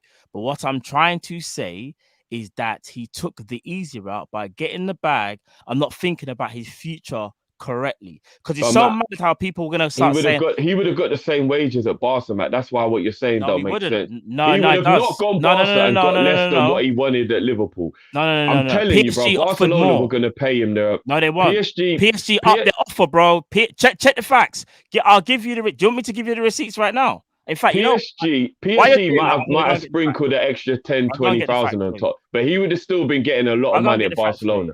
It Alright, wasn't like so- Barcelona were giving him 50 man grand carry on, a I'm week, gonna go and get then the he's facts. gone to The last thing I'll PSG for say, the more. last thing I'll say on I'll this go and get the regarding receipt. wages, if that's the case, I'm man, gonna get the receipt. why did he want to stay at Liverpool when he would have got less than he would have got at Barca or PSG? I'm gonna get the receipt. Hold on. Sorry, say that again, bro. If he chose just money, Why wouldn't he have just left Liverpool regardless and not wanting to stay when he wanted to stay at Liverpool and get less money than he would have got at PSG or Barca? Hold on, bear with me. I just wanted to Let's show move you on my anyway, stuff. because we spent way Can you too man long see on this? Can you man see this? Yeah. Can you see that? Barcelona have no intention to raise their bid after they have already agreed 2 weeks ago, and that's regarding wages. I'll just highlight that there, and I'll leave it there. No, Yeah. but So PSG maybe gave him 10, 20 grand more, but he would have still been on a big No, wage. bro, at he Barca. wanted more. It weren't like he was going to be a peanut. I just debunked the whole point. I just debunked the whole point, and man's still gonna. I don't understand that. No, you haven't debunked the point because money isn't why we think that he went there. So that's your point. We don't believe it was money, so we're still. So Gini Wijnaldum didn't go to PSG for more money. That's no, what I think he went PSG because he felt like it was the better move. And you don't think money had nothing to do with it at all in the slightest? Maybe a little bit, but I still think he looked at the Barcelona situation and they're in the mud and thought PSG are going places. I want to be on a better team. Because I find it kind of mad that you were saying a minute ago that Barca were willing to give him the same, but then you can clearly see that Barca weren't willing to give the same because they weren't willing to up the offer. Yeah, so right, maybe it was maybe the not the receipt for same, that. but with the reports I was hearing in the summer were that he was going to Barca on about 150, 160 a week. We share like, different that ain't views, no peanuts, bro. He's still going to be on a good wage. It wasn't like the difference was such a big thing that like it was life changing. If you end up with about 50 grand, bro, about 50 grand a month more at PSG than he would have got at Barcelona. Like that ain't life changing money. It's not the type of money that makes you change your decision solely for money. It isn't that much money in comparison. PSG changed the landscape when they offered him his last. Money was a big factor. Right, I can't understand that. But anyways, all right. Gini went for money. All of a sudden, Gini's so greedy, he only went there for money. No, I said it. Did I not say it's a big factor, or did I say that's all? No, you said he chased the bag. You actually said he chased the bag. But he did kind of chase the bag, though. We have to be honest. So you're saying that it was just greed, then? All right, no, it's a big factor. Of course, greed was a big factor. And I said he has to be responsible. Think about his kids. Did I not say that? All right. I gave you the receipt, and man tried to say the receipt don't even exist. I don't understand. I don't think right there. I don't think it was a money reason, but let's move on. Right there, man. Mo and Henry. Is it crazy for those conversations to be starting? Henry's more elegant, and that's why maybe people think on the eye test you can't say Mo is as good. I get that argument. It's totally Trundle though. Nostalgia plays a part as well, because obviously your childhood would always be more fruitful to you in your memory. So that's another reason why people won't say that he's better than him. But it's the reason why people struggle when I say Suarez is better than Henry. But Henry was an absolute G, and I don't want to be disrespectful to him by trying to say other people are better than him. I'm just saying if Mo has another 1 or 2 seasons like the one that he's having now in the seasons he's had, then he is the best forward in the Premier League era for me, personally. But Henry's an absolute G, and I don't want it to seem like I'm disrespecting Henry. He's one of my favourite players of all time. So I don't think that's disrespecting Henry. That's like saying Messi might be better than Maradona. I don't think that's disrespecting. That's just you bigging up another player. Would you reckon, Matt? I don't think it's disrespectful to compare, because what Salah's doing is that he's building his legacy right now, and we can only see it going up and up. And obviously, a lot of people see Henry as the GOAT, innit? And if he's the GOAT, if you're going to the top, then there's only one person you can knock off the top. I think he's not there yet. I think give him maybe another year or two. If he does that at Liverpool, I think there's a general conversation to be had, which is what we've also had amongst ourselves as well. Like, he's putting himself in that conversation. And people want to say, oh, like, you can't compare the two, but then we kind of are, because one, you know, the game has changed the inside forward. I know Henry is a striker, and then some people will give you the whole trophies, but if we're talking Prems, Henry's only won 2. If Salah wins another one, he'll be on 2 as well. Salah's obviously won a Champions League. Henry hasn't, but I know Henry's won FA Cups. So, but it comes down to the individual on what they've done and the legacy that they have left. Yeah, Henry's still the GOAT, but I just think Salah hasn't finished. Yeah, isn't Marquez? Marquez put it perfectly. Henry's story is complete. Salah's story is still writing his story. So yeah, maybe we shouldn't be comparing the two. You might be right. Yeah, Salah not will fall right off a this cliff, to be second. fair. Not like another year or so. And you know why I don't like the trophy argument? Because the trophy argument is like there could be another person who won the trophy, but then you get the accolades for it. So I don't like that. Plus, you can't pick where you're born. And it just so happens Henry was lucky enough in a footballing sense that he was born in a country that are very good at football and they've won loads of things. And unfortunately, Salah was born in a country that isn't as good at football. So he's never won anything internationally. You swap the two around and Henry's Egyptian and Salah's French, then Salah wins a World Cup and a Euros and all that. You get what I mean? So you can't really use the trophy. I don't like the trophy thing when it comes to who's a better individual. That is probably the only time when it will come down to things like accolades and things like that. And you look at like records. Who had the Premier League record? It's Salah who's got like, like little things like that is where you can maybe only like personal things that are directly linked to that guy. Henry had 9 attempts to get higher than Mo did in his first season. Like just little things like, but anyway. Mr. Dowsay Drift says PSG, Barca, and Juventus didn't know how to use Coutinho, Gini, and Emre to the best of their ability. Also, all 3 clubs are in ruins now, financially and tactically. PSG aren't in financial ruins by any stretch of the imagination. In any. But I guess he means tactically with them then, as in like they don't seem to be able to get it right. Yeah, I think if I was in ruins like PSG, then I'd be good still. Musa says, Barca have put De Jong, Ter Stegen, and Sergio Dest up for sale. That club are going to be in the gutter for a few years while they recover financially. They're in a financial. They're in a lot of financial trouble. Bartomeu left them in the. And Nita Nova says, Barca are a broke Europa team. Forgive them or forgive Gini. I can't believe they're in Europa League. I can, and I love it. I can. Lord Walker says Gini went for the bag and Cal stopped the Coutinho hate. Read the Athletic article on what happened to him. Talent of a player and fit in a system are apples and oranges. I'm not hating on Coutinho. I'm just going to keep this short and sweet. Coutinho left when we were climbing the mountain about to get to our peak, as we saw. He left. He faked injury, not once, but twice. He went to the Brazilian media and got his boys to go to the Brazilian media and say what they had to say as well. Refused to play for the club and then dipped in January. My man are telling me, I want Coutinho back and Coutinho's this and Coutinho's that. Sorry, who do we support now? So can man just dump on Liverpool and then come back because they're not having a good day where they've gone to? But yet man are cussing Gini. I don't get it. I'm sorry, I don't get it. I don't get how we dump on people like Gini, who came out and said he didn't want to leave, had his manager come out and say Gini didn't want to leave and I didn't want him to leave, played to the end of his contract when he could have did, was the only midfielder who stayed fit for the whole season when we were in tatters and ruins, helped us get top 4, which solidified us Champions League, played his heart out even though he was leaving, and could have taken the high road and gone, well, you know what? I'm going to preserve myself and not get injured because I know I'm off. Or a brother who said, my back's hurting. I can't come to training. Don't put me in the Champions League team just in case I go Barcelona. But no, we're good with that. But man are calling me a hater. Who do we support? Coutinho or Liverpool? And let me ask, did Coutinho go for the bag as well? All right, cool. I'll leave it there then. I'm telling you, I'm Coutinho hating. To be fair, I think with Coutinho, what you was said, that footballing, man?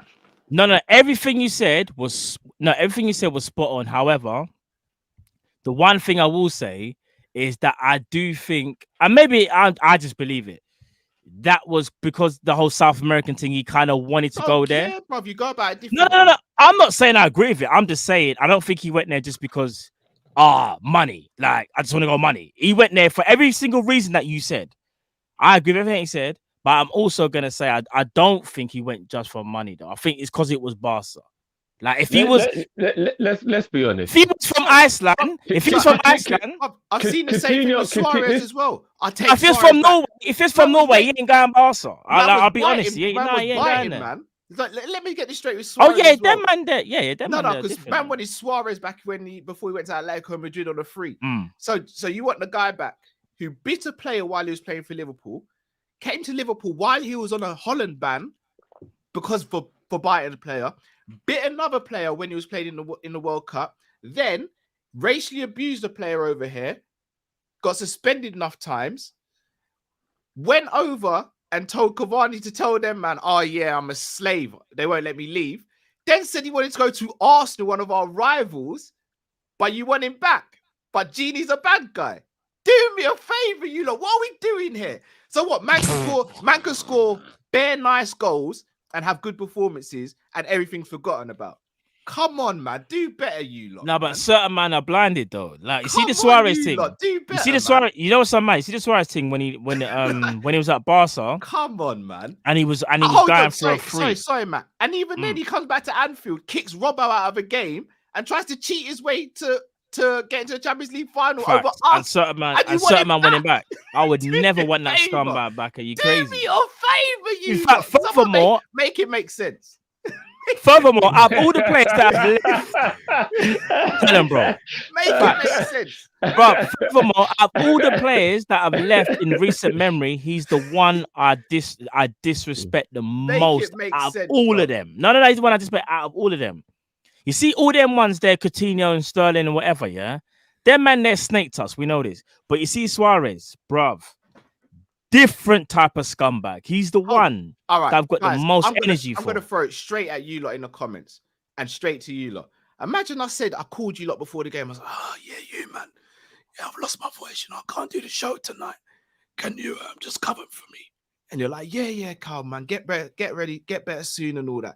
Then an hour later, you see me on another channel just, yeah, you, man, you lot are right. What would you not say? What would you not say to that? I would get a phone call mid-stream. I'll say to Drift. Like, I'll say, Matt, go cover the conservatory door while I knock the front door. This brother is not getting away.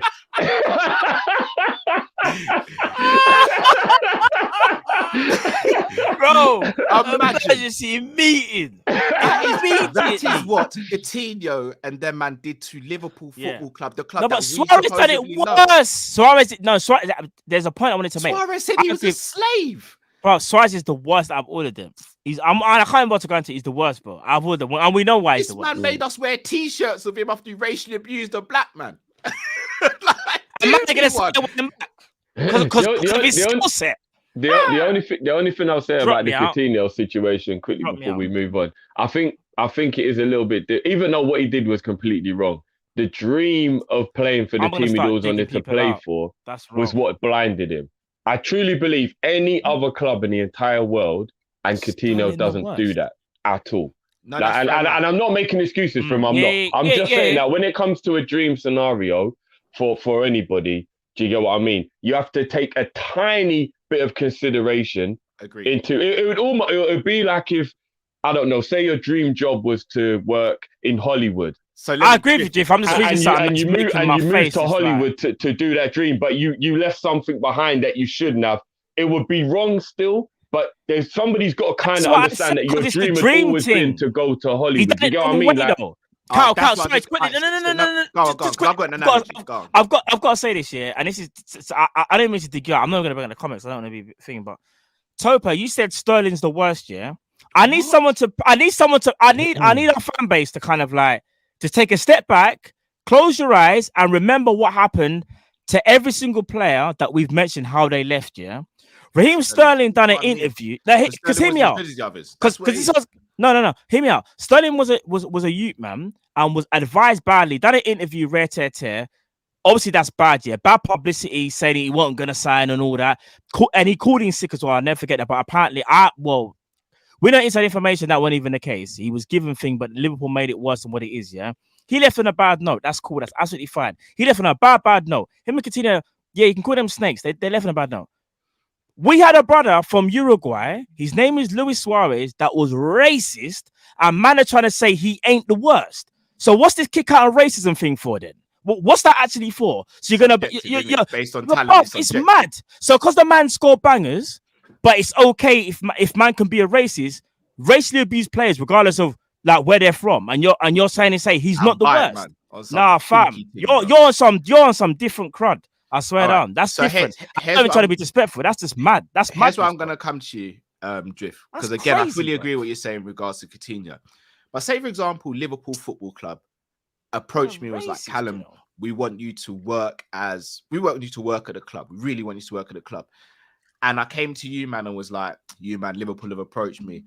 I really want to do this. And you, man, were like, you know what, Cal, you know what, that's sick. But can you see out the season with us until we find like a replacement? And I go, I'll think about it. And then I just keep telling you, man, yeah, I can't do the show. And then mid-season, I'm just like, yeah, I'm going now, I'm going. Or if I sat there and gone, you know what, yeah, it's a dream job, but yeah, you lot brought me on, you lot sorted me out, and you got me and built me up, and you lot have made me. Like, I'm going to see that out the season. I'm going to see what I can do to help. You lot, you'd send me off with blessings, right? That's a great analogy because it makes a lot of sense and it makes it personal to me. Exactly. But I will admit to you, while me and Matt were talking after you ducked out and we were cussing you out, there's still a part of me that would go, but you know what though, Matt, I can't lie. Cal smacked it. He works for Liverpool now. Like he's burning, but he works for Liverpool now, innit? Like he smacked it. So even though I would be annoyed, I would get why you did it. I'm still a human. And I would get why you did it. Your progression, I mean? that was your dream. That was your dream, innit? Do you get what I mean? So I'll still be angry at you, but I would get it. And then you know what? If a year later you were really, really apologetic and sat man down and let man know how much you like actually are sorry for what you did, and you thought you were chasing something that would complete your life, and when you got it, you realized that it didn't. I would humbly be like, do you know what, Cal, accept your apology. I love you, Drift, but you're lying, bruv. You wouldn't. No, bruv, I'm not, bruv. Honestly, I'm not. Matt knows already. You see, if you apologize to me and you actually own your mistake, I will always let it go. Always. If you admit your mistake to me, and I know you mean it, I will always let it go. I don't hold grudges when I know that when I know you're sorry. For that 1 year where I've not said anything, you and Matt would weigh me in. That's why Matt ain't saying a word right now. That's why Matt ain't saying a word. It's not even that. It's not even that. I'm just looking at some of the comments. I'm just like, wow, man, like our fan base is, but you know what it is? I think it's Friday. Our fan base is tired and people are nervous about Gerrard coming back because some of the comments don't make sense. Like, just let's get the callers on anyway, because like some of you man are tired, bro. Like, no disrespect, some of you man are tired. Jamie says, I like Gini and thank for his service to us, but I wouldn't want to have him back. We don't miss him and our midfield is better. I agree. I disagree that we don't miss him, but yeah. Nino says, stop saying he wanted to stay. He didn't sign the contract. All players will say they want to stay to the media. I'm with Matt on this one. All right, I'm going to quickly debunk this. Emre Can never once said he wanted to stay. Bare other players who were left on a free never wanted to stay, such as Michael Owen, Stephen McManaman. Stephen McManaman is slightly different. Plus, what I will say to you is if you're working at a job and let's say, for example, you've been one of the best performers at your job for the last 5 years, but you're seeing other people coming in the door who aren't performing as well as you, getting almost double what you're getting. And then when you ask to double your salary, you're told no. Are you going to stay there or are you going to move on somewhere where you think you might be appreciated? Let that sink in. Because this whole narrative of footballers should just stay because they love the club. No. Like, if that's the case, football teams need to be held more accountable. Let's stop blaming footballers for everything. Because let's not act like football clubs aren't making billions a year. Like, let's put things into context. Man can't just stay because he loves the club. And not only that, I think it's, I think sometimes as well, remember the football club is very smart in how they paint a picture in terms of what they want you to also like see as well. There's a lot that goes on, which clearly like we kind of knew, but some things that they kind of try to hide as well. And I think one of the facts is, I think it's just plain to see. Wijnaldum deserved more money. He should have got more money, but Liverpool painted this picture of we've given him a great deal, but so far we haven't been able to agree terms to try and make it seem like what we'd offered him was absolutely amazing. And, you know, we thought he would have signed it. I'm sure we can all understand that the offer that they probably offered him was just nowhere near to what he's probably worth. And he said, you know what, I'm going to go somewhere where I can get more money and potentially do something better. So, agreed. You know what I mean? A-Spec says, is there a difference between the best and the greatest? In my opinion, Salah could become the greatest, while I'd still say Henry was the better player. I mean, I don't think anyone would begrudge you for saying it. I think both subjective. That comes down to effectiveness over ability, innit? Yeah. Good shout, Drift. For real, does. Do that perfectly. Base in Face says, big up fellas. It's my birthday today. Can you drop that beat? Let me see. Let me see. We know the name now. Big up, Mr. Ella Bella. Big up Base in Face. Happy birthday.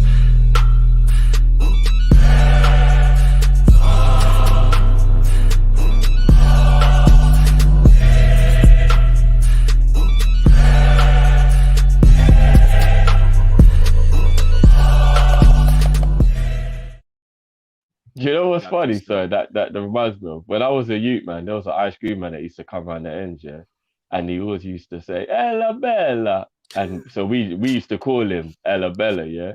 And when I got older, I think I found out that means "Hello Beautiful," yeah. We was all kids. Yes, and he was an ice cream man. I'm not gonna lie, like, yeah, the 90s was mad still. Yeah, bruv. His truck should have got terminated. I can't even lie. The 90s was mad still. His truck should have got terminated. Gonna lie. Eastwood Henderson says, big facts, Cal. Big up to yourself, Eastwood. Malta would have done a stick up when I was 10 years old. Get the pellet gun in them things. Mr. Dalsay just says, never forget that psychological back injury. Yep, that happened as well. Flintoff says, facts, Cal, would you forgive your ex if she left you for someone with more money but then came back because it didn't work out? For all the Coutinho lovers. Yeah, I don't get the Coutinho loving. The guy, to say footballing reasons, man, we ain't seen best Coutinho since 2018. It's almost 2022 now. Like, nah, that's true. That's true. He's had a fair share injury. I'm part of that crew, so I can't explain to you why. I can't explain to you why. I don't have an explanation. Calling everyone out tonight, bro. Everyone out. Shall I tell you what it is? If the Gini thing didn't come back up, I'd have let it go. But when I'm seeing how, like, you don't have to love Gini, but respect him, innit? Yeah, of course. I'm seeing other men get more respect for the disrespect they did to us than a man who respected and played his heart out for the badge. Don't make sense. But yet we'll scream at players because we don't see them track back and all that. But yet these players can get away. Like, it don't make sense. Make it make sense, someone. Lord Walker said he's the reason we have Thiago and why we have VVD and Ali. Yeah, but that's down to the owners and how they run the club. Not because Coutinho sacrificed himself like some god type figure and said, oh, all right, guys, I want you guys to win everything, so I'm gonna go sell myself. You take the money and you reinvest in the club. It's all for you. No, man's trying to act like man's Naomi Watts in bloody King Kong. Take me. Leave Salah and Mane. Take me. But no, man. Maths says, bro, say allegedly to protect yourselves. Now, Maths, I hear that you're trying to protect us. I'm not saying allegedly when it comes to Suarez. Man said what he said in it. Like, not lost in translation. For real, he made a racial comment. Like, yeah, I'm not he did. saying allegedly. And like, even if you don't think he was racist, bruv, like, there's just no need for it, innit? Like, and people might be like, it might not necessarily be a racist, but there's no need to say them things there. No need to say it. Do you know what I mean? Promo says, pick one, boys. Ivan Toney, Callum Wilson, or Bamford. I know who Matt's picking. Tony for me. Trying to put gifts in the group and all sorts. I'm picking Tony for me. Matt's proper trying to get me on this Tony wave. No, that's what it is. I just think because he plays for Brentford, yeah, and I think he's a good player, you know. I generally feel like he's a very, very good player. Yeah, no, I'm only joking. I'm just waiting for Matt to drop the 112 in the group, Cal, man. Make it feel good, like Tony. Picking Tony, blood. I don't care. No, is he playing tonight? Actually, is he playing tonight? I don't even know. I know he had COVID recently, so I don't. So he might not have played. He might not have played. Ronaldinho Goat says Gini averages 2 forward passes per game. Thiago 10. I love Gini, but Thiago is light years ahead of Gini and ahead. And if Gini plays, we don't score as much, guys. Agreed. But on the flip side, just to play devil's advocate, we don't concede as many as well.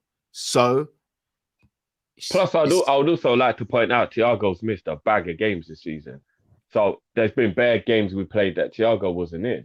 And again, I think I speak for everyone on the panel here that says no one is going to sit there and argue and say that Thiago isn't a better footballer than Gini. Oh, yeah, that ain't a conversation. I think the argument was, why can't we have both? Exactly. Yeah. Jamrock says, why are so many former and current Liverpool players cool with a race? Jamrock, something I'll never understand, nor do I want to understand. Always on point. Thank you very much for becoming a member. Big up, man. Big up, man. Big up. Elliott says, Gini did blame the fans and said he was a scapegoat. I agree, Elliott, but I'll be honest, after seeing the comments and stuff, he kind of has a point. He never blamed the fans why he never blamed the fans for why he was leaving. But he did take a shot at the fans who were very disrespectful. We got on social media, Gini got dragged. It was completely dragged. Yeah, it was completely wrong the way people dragged him. Like I can't really blame a man for being upset at that.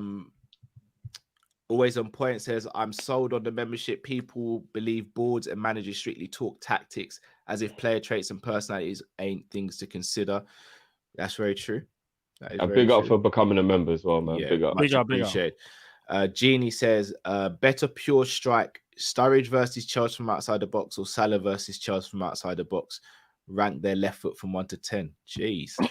Sturridge was the better shot. Yeah. But Salah's goal meant more.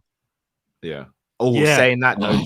But Sturridge won in the title race, isn't it? At the time, them man had been racist towards Salah before the game, and he packed them out. No, that's true. All up. We want to really say what you said that day, Drift, but we can't. Yeah. I was there. Bro, if we said that right now, so sensitive, boy, I'd have dropped that video. To be fair, I don't even think that's YouTube being sensitive. If that gets played, we're in the mud. No, there's nothing wrong with it, but there's people that would try. No, not saying because of you, just because of there's people that would try and take it out of context because and that's what I'm gonna say. We'll be in the mud. Eastwood says, how do I call in? The link was posted earlier, and speaking of that, we have to bring in the next caller, so we are gonna do that right now. One of our good friends. It's probably gonna be a few debates here. Matt, you called him out a couple weeks ago. He works for FSG. I mean, he works in the financial sector, as he's told us. Oh, I see. Mr. Jamrock. Yeah, bless up, fellas. Bless up. Blessings. What's going on? I'm not even going to talk about that stuff with Matt. However, Matt, what I will say to you is this. Mm-hmm. I just want to know if you lay in the room in the dark and listen to Mr. Sensitivity. Because you took that stuff way out of context. Which bit, bro? Let me know which bit. About the whole ratings having some level of bias in it. All ratings have some level of bias in it. They just do. Did you say ratings? Yeah, player ratings. Okay. Level of player ratings have some level of bias in it. But I wasn't. I wasn't specifically directing that to you. Yeah, I'm over that. I was like, wait, what? But anyway, I'm over that, man. I'm over that. Yeah, cool. What I wanted to talk about is the Salah interview when he was saying that the financial terms aren't the most important aspect of the contract that he's trying to sign. He was also talking about the future of the club, like who the new coach is going to be if Klopp doesn't resign, and if the team is going to remain competitive. So that requires purchasing new players as well. And I think that's something that we need to kind of probably chop it up in terms of the future of the team. Because I understand why we'd want to say that. After you sign a contract, you have no leverage after that. Because if they choose not to improve the team, or they choose to get, a coach that's not up to par, then you're kind of effed. Yeah. That's a good point, bro. I'm sorry? That's a very good point. I know exactly what you mean, because if, for example, if he signs that deal and he's got no guarantees what's going to happen kind of like after Klopp and they get some NEP manager, then Salah's kind of going to be thinking, wow, why I'm still here, I'm at the top of my game, but where we're going is not where we used to be. Yeah. So that's one of the things I wanted to talk about. And I think my minute is almost up. I paused. No, I paused it. He paused it. When I spoke, he paused it, bro. No, that's cool. It's cool. Because I was actually looking for something in regards to Gini, because there was an article that came out about Gini and here it is. This is Gini. Several months ago, I had expressed the desire to stay in Liverpool, but without going into details, Liverpool did not give me the feeling of wanting to keep me, which they didn't offer him the contract that he felt he wanted. In these cases, we have to move forward. It says PSG did offer him such a deal, but quotes from a close friend in L'Equipe, which is one of the top newspapers in Paris, suggest Liverpool were right not to improve their offer as per Sport Witness. Signing him for 3 years was a mistake. He is 30 years old, but he started very young at 16 as a professional, and he is worn out. His best is behind him. Some friend he's got there. And with that, I'm out. Bless everyone. I left a grenade in the room. Jamrock dropped a bomb, boy. He dropped a grenade. Big up Jamrock as always, bro. Big up as always, Bless bro. Big up, bro. Blessings, Big up, bro. man. Each Big and every up. time. I'm not gonna lie, Jamrock's spot on with those points regarding Salah. Bro, yeah, because I didn't even, if I'm being honest, yeah, when you deep it, Jamrock's got a very, very big point, because even though we talk about the financial part, which is obviously a big factor for his career, and says it's probably going to be his last big contract, it's what's going to happen after Klopp. Because if he signs this new deal, he'll probably outstay Klopp. Who are they going to bring in? Are they still going to strengthen? Is it going to be a case of, you know, bring in youth players? Is it going to be a case? Can I ask everyone a question now? Yeah, go. Yeah. And this is no disrespect to Salah at all. I'm just literally playing devil's advocate and asking this question. What makes Salah so special that he thinks he can have them qualms, but Van Dijk didn't, Alisson didn't, Fabinho didn't, Robertson didn't, Trent didn't? All right, let me say this. We have just spoken about Salah and Thierry Henry. That's a big conversation there. Now, I'm not taking nothing away from any of the others, because they're all great players in their own right, especially Virgil as well. Like Virgil, when it's all said and done, will be able to talk to any defender that's ever played the game, most likely. Like, I genuinely feel so. However, as things stand currently right now, he's the best player in the world. He has all the chips on his side, bro. He knows the contract runs out in 2023. He knows the contract runs out, I think, in 2024, or 2025. I can't remember. He's got to think about financially, like a Gini on Adam, so to speak. Like, am I going to get paid what I'm worth? And not only that, he's got to be thinking, when Klopp's done, though, are we going to be left with any random guy? Look what happened to Man United. Look what happened. I'm not gonna lie though, bro. That still doesn't answer my question. No. Let me land. All of the other players are older than him, apart from Fabinho, who signed their contracts, and they are all peak. Alisson could go to any club. Let me ask you this: Van Dijk can go to any club. Fabinho can go to any club. They are all desired round the world by any team. Why does Salah get to be the one? So that means we're kind of glory chasing him because he's the only forward who scores. No, we're not. No. Don't do that. No, because I think all of them can ask the same question. All of them can sit down and ask the same question that Salah did, but they didn't. They signed the thing. We don't know if they did or they didn't. Let me ask you this. No, but even whether they did or didn't, Cal, the point is, I don't really like the idea that we're going to let Salah be the only one who goes, so what's going on afterwards? And if you don't sign, we're kind of okay with it. When everybody else was willing to stay on the project and didn't think that same way. Think of Salah's fan base. Think of where he comes from. Think of what he brings to the table. Man's now doing Pepsi adverts instead of Messi for Adidas. Yeah, we all know about that. Yeah, all right, cool. Yeah, but let me land. No, let me land.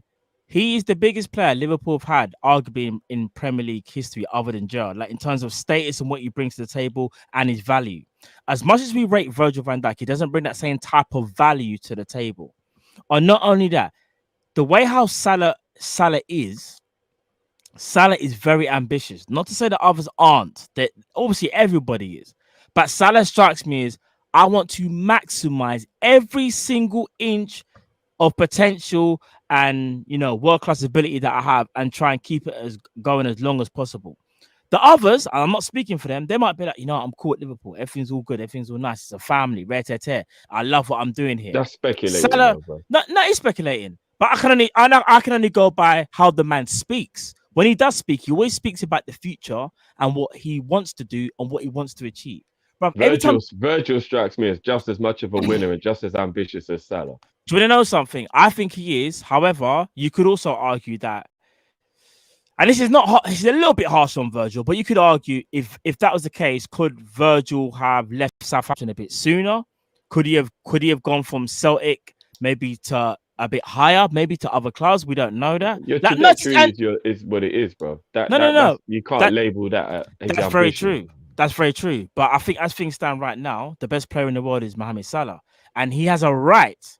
Yeah, he's the most valuable asset Liverpool have to sit there and go, what are your plans? What are you looking to do? I don't want to sit here and sign away my biggest contract, and then you man are gonna go and get me some any manager, and then we start bringing in kids, and then we're not moving nowhere. Just because the others do that, why should he? Why should he? Why? I always kind of feel like why is it? I'm not saying if a man has more, no, but if a man has more ambition and bets against himself, why should he be seen as a scapegoat? Do you get what I'm trying to say, Drift? He's the one that probably thinks wrong. No, I don't care what them man are doing. That's not what He's I'm saying. I'm just saying everybody's making excuses for him, but all the other top boy players in our team didn't need to ask those same questions. So I'm just asking. But he's not watching face though. And what I want everyone else to do is they asked or not. And what if Salah ducks out in the summer because he didn't think Liverpool were ambitious enough, I want everyone to hold that same energy now. And don't get angry at him then. Don't get vexed at him. Don't be thingy. Hold the same energy you're holding now where you say you understand and you get it. Everyone who thinks that it's okay for him to ask those questions when all the others didn't, if he ducks out in the summer, I don't want anybody moaning, anybody getting angry, nothing. But everyone should turn around and go, I totally get it. No, but that's you being naive though, because if he ducks out in the summer, we kind of already know. If that's the case, then really and truly, FSG should be saying to my man right now, this is the plan. This is what's going on. We're going to pay this X, Y, and Z. Cross the I's and the T's, and it should be done. We know for a fact if he gets into the summer, he hasn't signed. That's because FSG can't promise him what he needs to hear, and that's a fact. With the others, they might want to accept less. They might want to. We can't just think, because Salah's like Van Dijk and Fabinho and Alisson and Trent. Them man might be cool with what's going on. Salah might want to be like that. No, but my only point is. And I'm just asking questions. Yeah. Why, when we have a winning squad full of world-class players, is he the only one who has an issue? Because sometimes when there's a group and there's only one person different, you can't say everyone's wrong and he's right. Sometimes you have to think, well, you're the odd one out. You're the only one with the issue. Why are you the only one with the issue? But it is, Drift. Doesn't make him wrong. I'm not saying he's wrong. I'm just saying if there's a group of people and only one person thinks different, law of averages will tell you what something's got to be a bit weird why you're the only one who's got an issue with it. No, I disagree. All right, that's like me saying you and Carl think the sky is whatever color, and because I think it's the other color, that means that's different, bro. No. It's because we always look at the person. All right, sorry to cut you, Matt. I got the perfect one here. Drift. If we went through, let's say a month ago. And I'm being completely serious now, like off character and everything with the Origi stuff.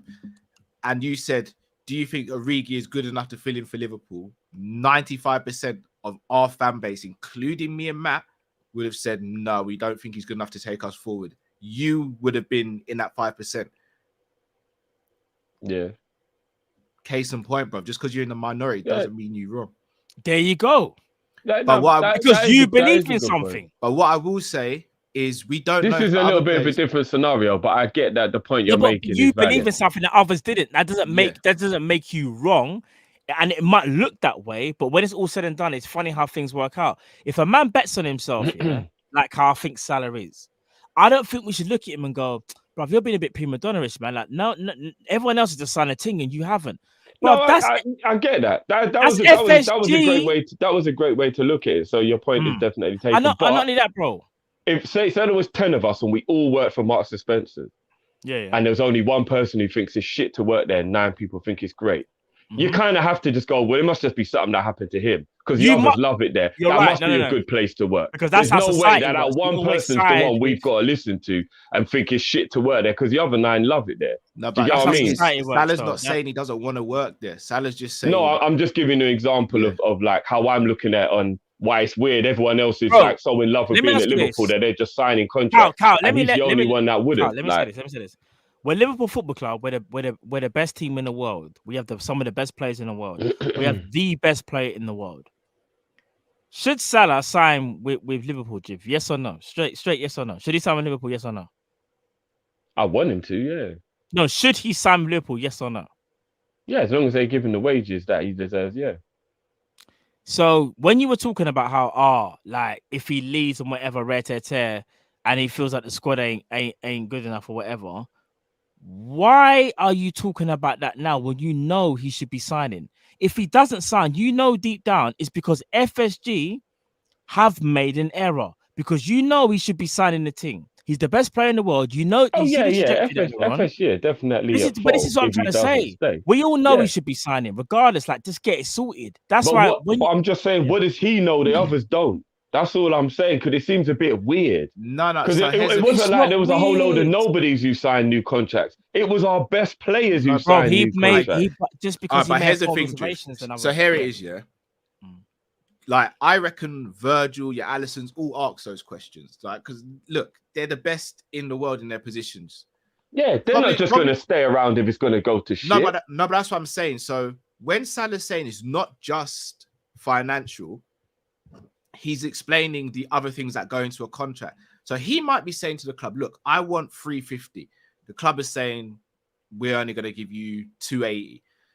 There's a standoff there, yeah. So if an interviewer says to him, is the only reason you're not signing financially, his answer is, well, I'm not just going to stay here for the money. I also want guarantees for the future. I want to know the club's direction. It's a generic answer for me. That's true actually. But by the end, because he can't just turn around and be like, nah, it's just more money. Everyone will be like, okay, so you don't care about anything else. But that's not all he cares about, because he could go to another club right now and get more money. But he wants to be at Liverpool, but he just wants to get what he feels he deserves. Yeah, and I think he's earned it, bro. Like, he's been. I just felt like maybe the way it was put across made it seem like he was emphasizing the other part, which is why I was just saying, why is no one else have a problem with that? And he has a problem with that. No, I think they all do. I just think Bamyang's the only one who didn't ask that question. For real, he didn't know where they were going from. Bamyang's the only one, bro. I didn't know where they were going. A-Spec Limited says, I get why Coutinho dipped, because if I played for a team and Liverpool came, Kall-In, I'm dipping, faking injury if need be. See, that's where we're going to agree to disagree. I'm not doing that. So if you I wouldn't fake the injury, but I have to agree with A-Spec. Yeah, I don't think any of us ain't doing whatever we can to get to Liverpool. What if your agent we've got to be real. We got to be real. No, what if your agent said to you, Cal? No, but if your agent said to you, Cal, say you're playing for I don't even know, whatever team you're playing for, and your agent's like, we can get this move, Cal, we can get your dreams Liverpool, but you got a fake injury. Are you gonna do it, or are you gonna be like, no, we can't do that? You're not doing it. No, Matt. Fair enough. No, I'm not doing it. Fair enough. Some people would, innit? I'm just saying. No, I get some people. Some people don't want to miss it. So your agent says to you, I can guarantee you, I can get you Liverpool move, but you just got to do this one. You just got a fake injury. That's all you got to do. Then he's not the right agent for me, bro. Because I need to get an agent who can secure me that without me having to do a madness. No, but obviously it's a lot more technical than that. Because if that's the case, then I'm sure there are other players move. There are other players move without having to fake injuries. No, but let's be real though. When Liverpool or any other top team don't really want to sell a player, they almost make it near enough to impossible. I mean, look at, and they're not even the toppest team, but look at Spurs and Harry Kane. Daniel Levy was like, I ain't taking no more calls. I don't give a damn. Harry, you can get your brother to speak on whatever podcast he wants, but he ain't going. And if you want to go Man City, then you're going to have to come out, do a public statement and say you want to leave Spurs. he was never going to do that. But we've dug in our heels. Remember, we could have sold Coutinho in the summer. We chose not to. So it's not like we just said yes straight away. But even still, I'm not gonna stop being who I am to get. I'm just asking a question because I agree with you, and I don't know whether I would or wouldn't. So I'm not siding with either of you. But you know what's a good comparison to this? Champions League final, 90th minute, it's 0-0. Somebody touches you in the box. It weren't enough for you to go down, but you know if you go down, you're gonna win a penalty, and you was touched. So you're not faking, you're exaggerating. Are you going down, Cal? Yes or no? Shall I tell you why he's going down? Yeah. Okay, and so that penalty to win the Champions League is how that player is feeling about his career. He's thinking right now, do I dive and get the win, or do I stay honest and possibly lose? There's a difference between diving and exaggerating. It's unethical, Cal. It's unethical. It's still unethical. When you look at it's unethical. Thank you, bro. And you know something? You look at it, bro. It's unethical, bro. Remember, I said I had the receipts ready. Cal, you also said as well, if a man's breaking through and you have to pull him down, shirt, bro, I'll do it. There you go. It's unethical, but you will do it. No, but you're thinking of a completely different scenario because you're speaking about a football match as opposed to someone's career and how they're handling themselves for a move. Okay, I understand what you're saying. Effectively, the career is more important than a one-off game, Cal, isn't it? It's still unethical. All I'm saying is this, though. If someone was running clean through and they were going to win a Champions League final, or say like they were going to score the winning goal, and you had to drag them down, I know you're going to drag them down. There's no point you even trying to like be like, oh no, you know what? I have to think about. The thing, you're going to bring them down. No, but that is part and parcel of football, though, isn't it? Right. A football match. Right. Like if I'm through on goal and someone's behind me, I'm expecting a shirt pull.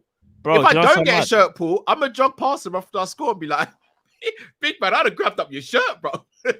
I'd have Kall-In you, bro. It's part and parcel of football. How you move to a team.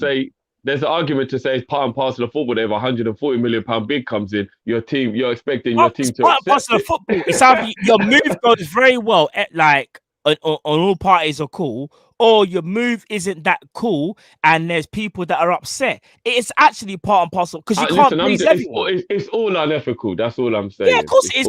Man's acting like the club ain't bad mind sometimes. Let's be real. Like we know these things happen. No, I agree with that. The club's obviously not innocent. I just don't think you have to fake it. Like we've seen how many players move from club to club without having to do the madness that Coutinho did.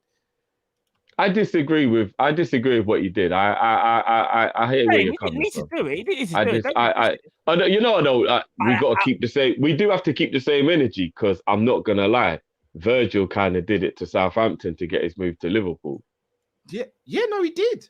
Did anybody complain on the panel? Nobody complained about How it. did you complain on the panel? Because did you say what he done was wrong? I care for Liverpool.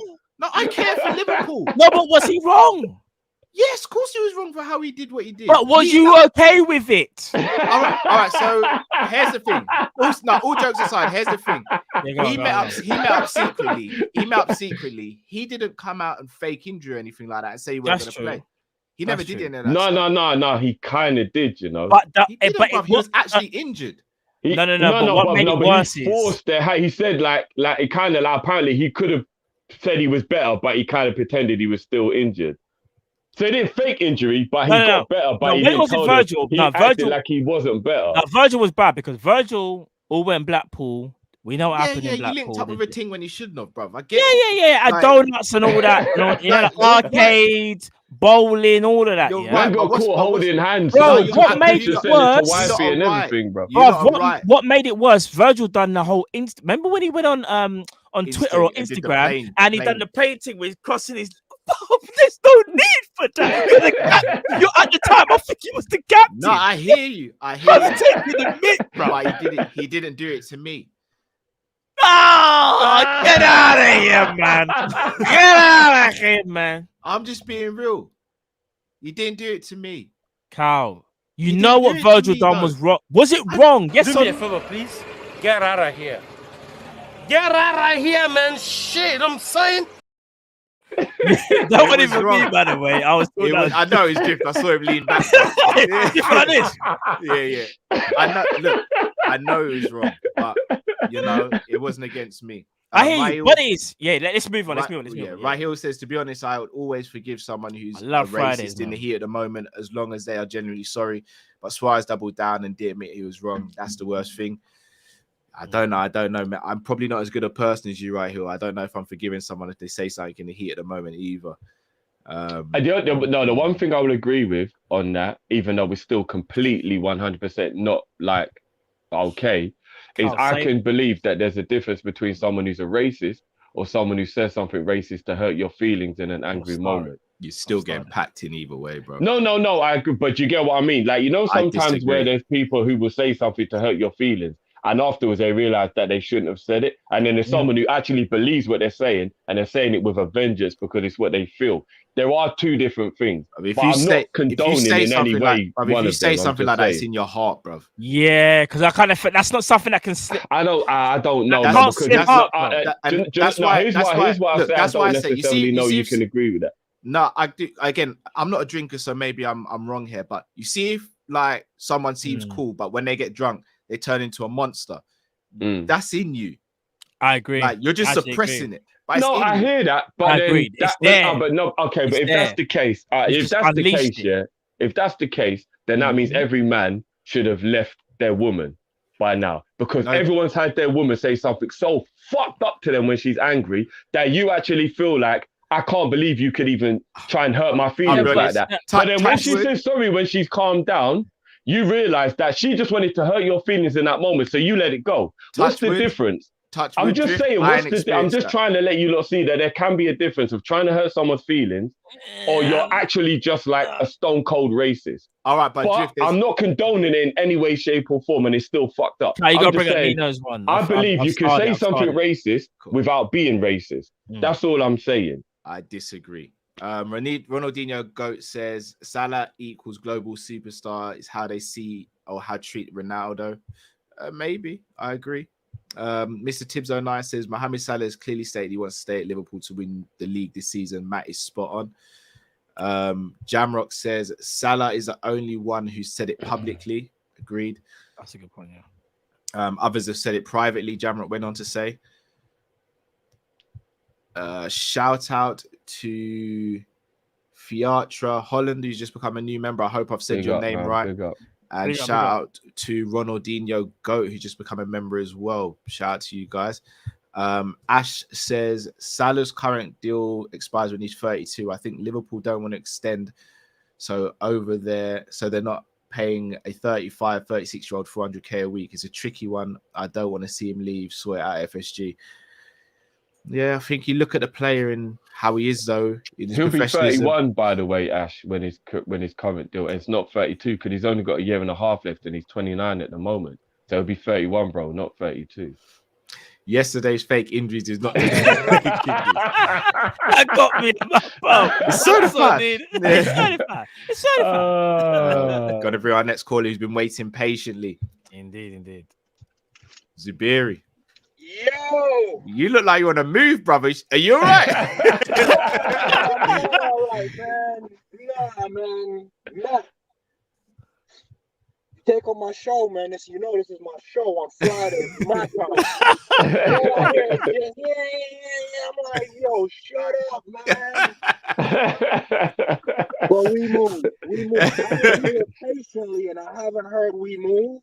So, Matt, because you haven't said we move within an hour, it's a stinker, my G. I'm sorry, bro. I'm sorry, fam. I'm sorry.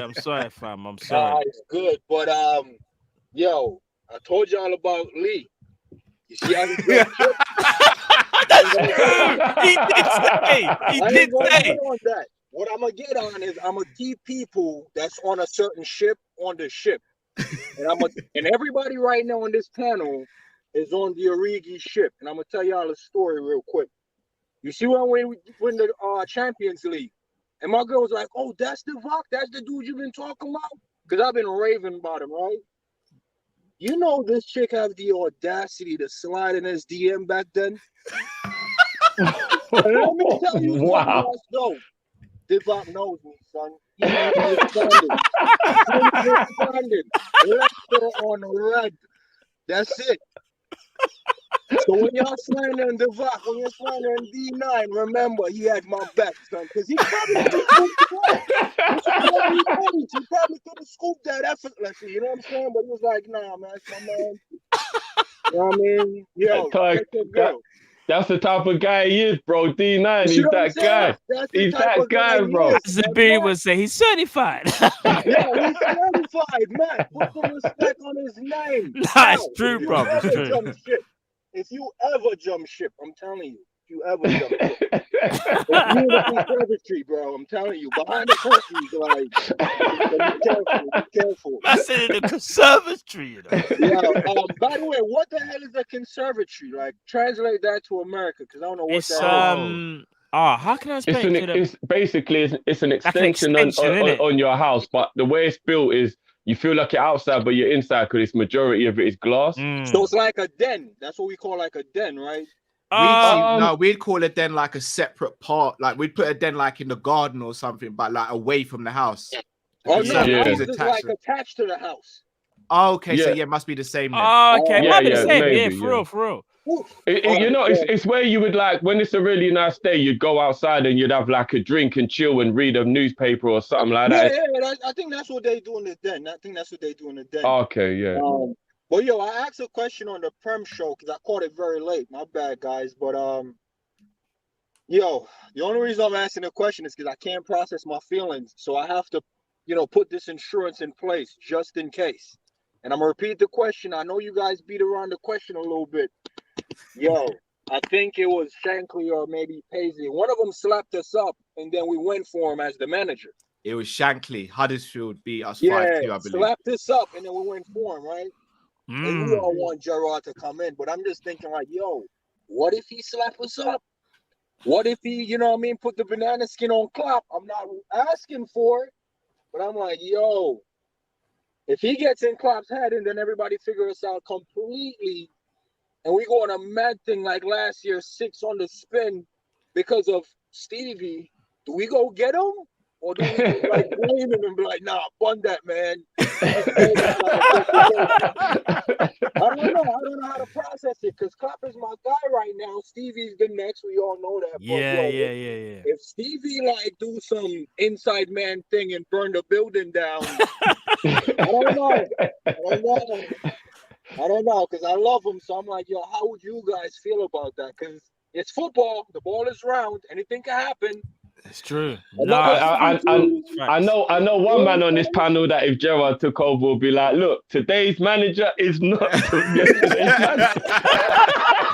I mean, yesterday's Klopp is not today's Gerrard. He's certified. I'm only saying that because I just don't know how to feel about the game. I might not even watch it because I can't really process my emotions, but I want him to get packed up. But I'm like, yo, if they do a madness, man, at Anfield, I don't know. It'll be a tough one. It'll be a tough one. I'm not gonna lie. I won't take it lightly, bro. And check in because I don't know. Man. I'm nervous. I'm telling you right now. Yeah, I'm in the rut right. This game got me like, I'm all over the place. I'm a roller coaster, bro. Yeah, I hear that. I'm in my truck tonight because I don't even want to think about nothing. I might just be in the closet just. I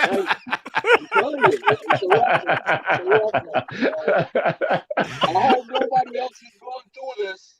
I can't even check the email because I don't even want to bring that stuff up right now.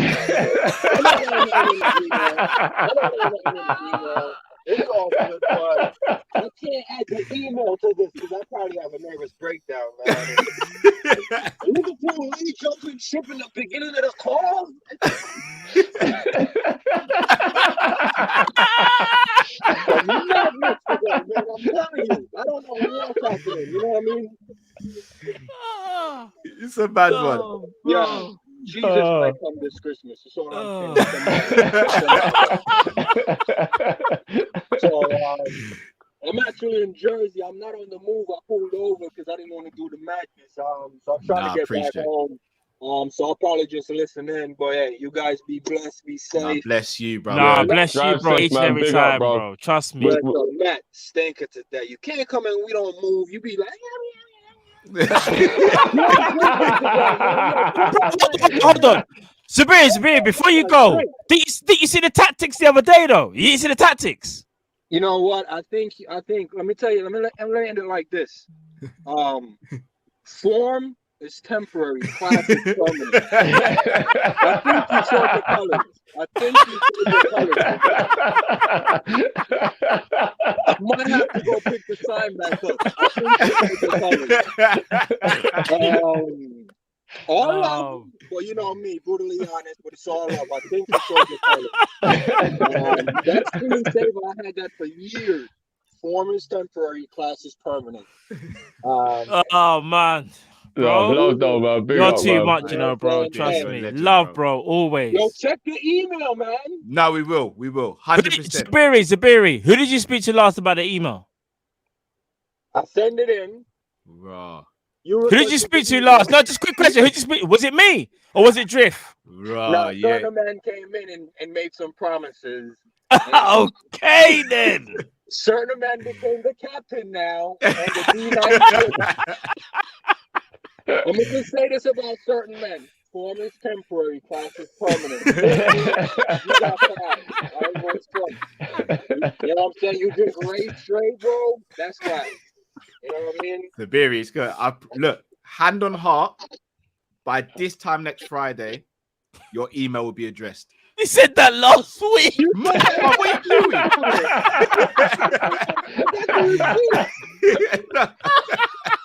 I ain't watching the game.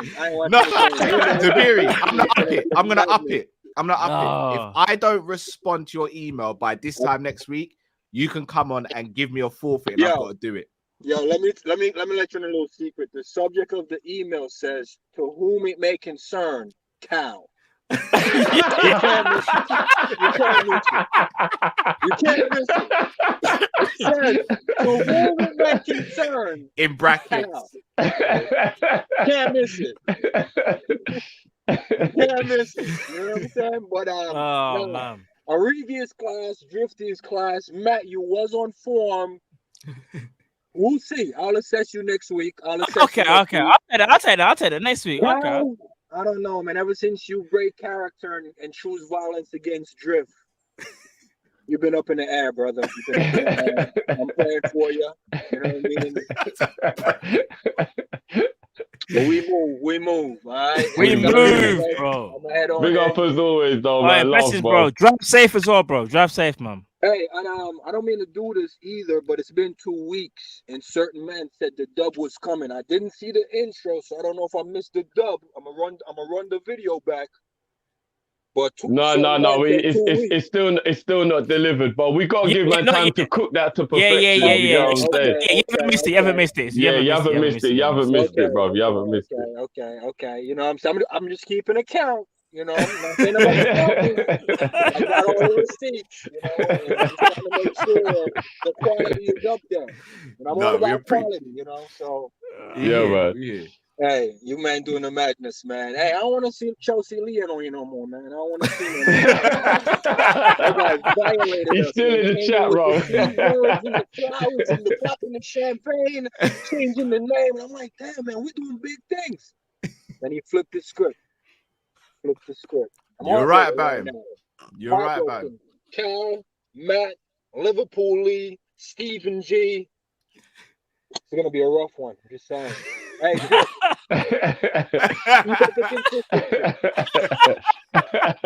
love, bro. Big up, man. Big up to the chat as always, man. Undefeated in the chat. Trust me. Jamrock let me down. He should have attacked. He didn't attack. I don't know what's going on. Everybody's a little on edge. It might be a full moon tonight or tomorrow. But yo, I don't care, Lee. Come at me, man. Come at me. But yo, I'm calling the jump ship, Lee. It's over. It's over. I'm Matt. Big up on your finals too. I know he got his finals coming up and things. So you know, good luck on your finals, my G. And we move, all right? We move, love, bro. man. We Big move, up, man. That's always blessed, bro. We move, bro. Big Trust up. me. Blessings, bro. Legend. That guy's legend, bro. Legend. Guys, I just gotta quickly give me got Lee on the ropes, boy. Lee's let. Bringing in our last caller. Patiently waited. Jamal, thank you for your patience, bro. No problem, guys. No problem. I was just gonna say, yeah, this have to be one of the best shows you guys have done, man. It's been quality. Yeah, this show has been quality. Love, man. Big up, bro. Yeah, Callum, I just want to say you was always on Origi's side. won't you? Yeah, bro. Yeah, I'm sorry, bro, but I have to do this. I'm gonna cut you off, bro. I'll cut you off if I have to. I'll cut you off. I will cut the stream, bro. I'll do it. I love you, Jamal. I'll cut the stream to keep my integrity, bro. I'll do it. Outgrowing Origi. I don't necessarily think he's adapted to where we are, but I wish him nothing but the best if and when he leaves Liverpool. I genuinely wish him nothing but the best. Like, he seems like a great guy. Everyone seems to like him as well. I feel like we've outgrown him as a little bit of a liberty on him because he never got a chance to grow with us. Get the car ready, babe. Grow a player who you've seen play regularly and they just can't adapt or they just don't fit. When you've played as little as he has, and he hasn't had a chance to even see if he can fully do what's asked of him because he's never given a chance. Bro. I hear that, but when we see little jokey things come out from Liverpool, like when Firmino and Alisson, for example, did that You're in the mud, Cal. funny quiz, and they were like, "Who's the laziest player?" And without question, they both said Origi. When you speak to people like Neil Jones, who said Lonergan is like saying Origi is the best in training, but doesn't translate to pitch, I think that those are the reasons. Remember, again, we're not savvy and we don't have access to behind the scenes, but when things like that come out, it kind of says quite a bit. Any response? Any response, Cal?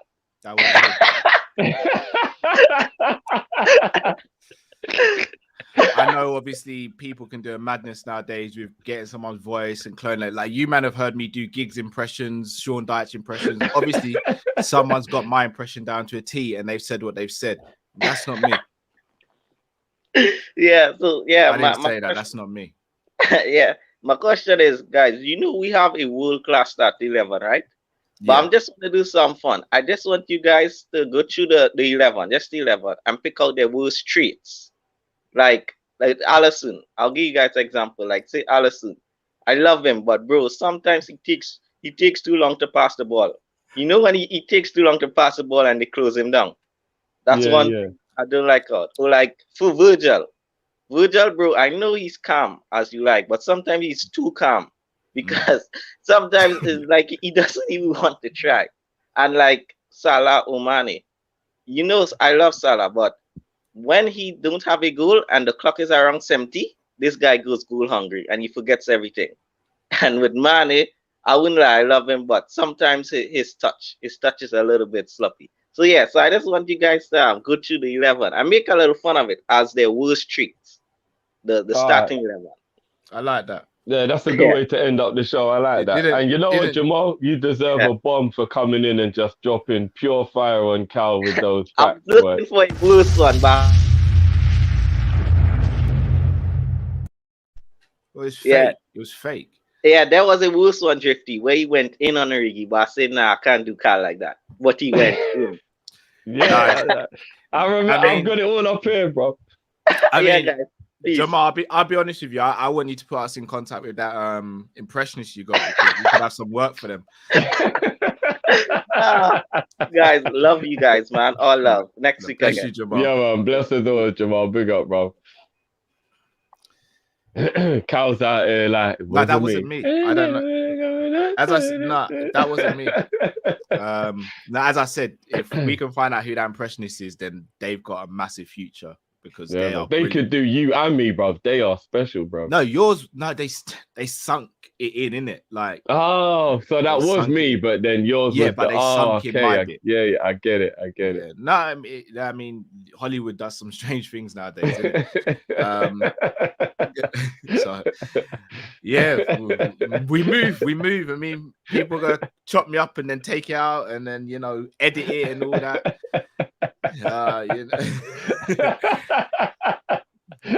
No, man. I just think it's a shame that people do this to try and create narratives, but that weren't me, man. That weren't me. Fair dues. All right, let's do the players that Jamal didn't mention then, because obviously so we've done Jamal Ali, we done VVD, we did Mane, Salah and Mane. So let's start from Trent then. What would you say Trent's worst trait is?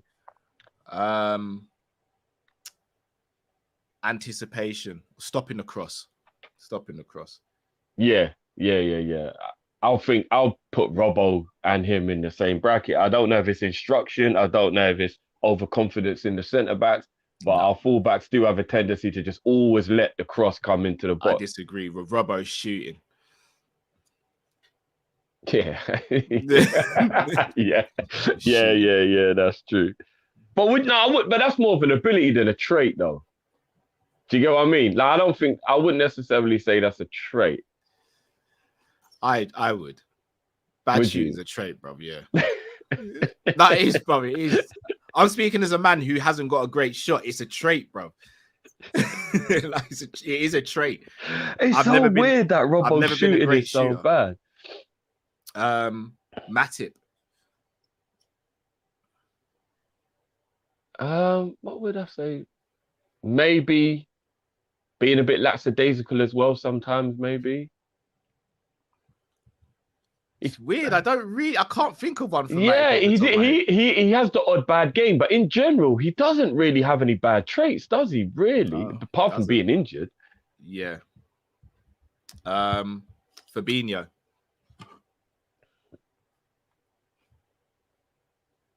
Getting caught like he's running in treacle every now and again. Yeah. The pace thing's a bit of a mad one still. Yeah, it can be, yeah. Hendo.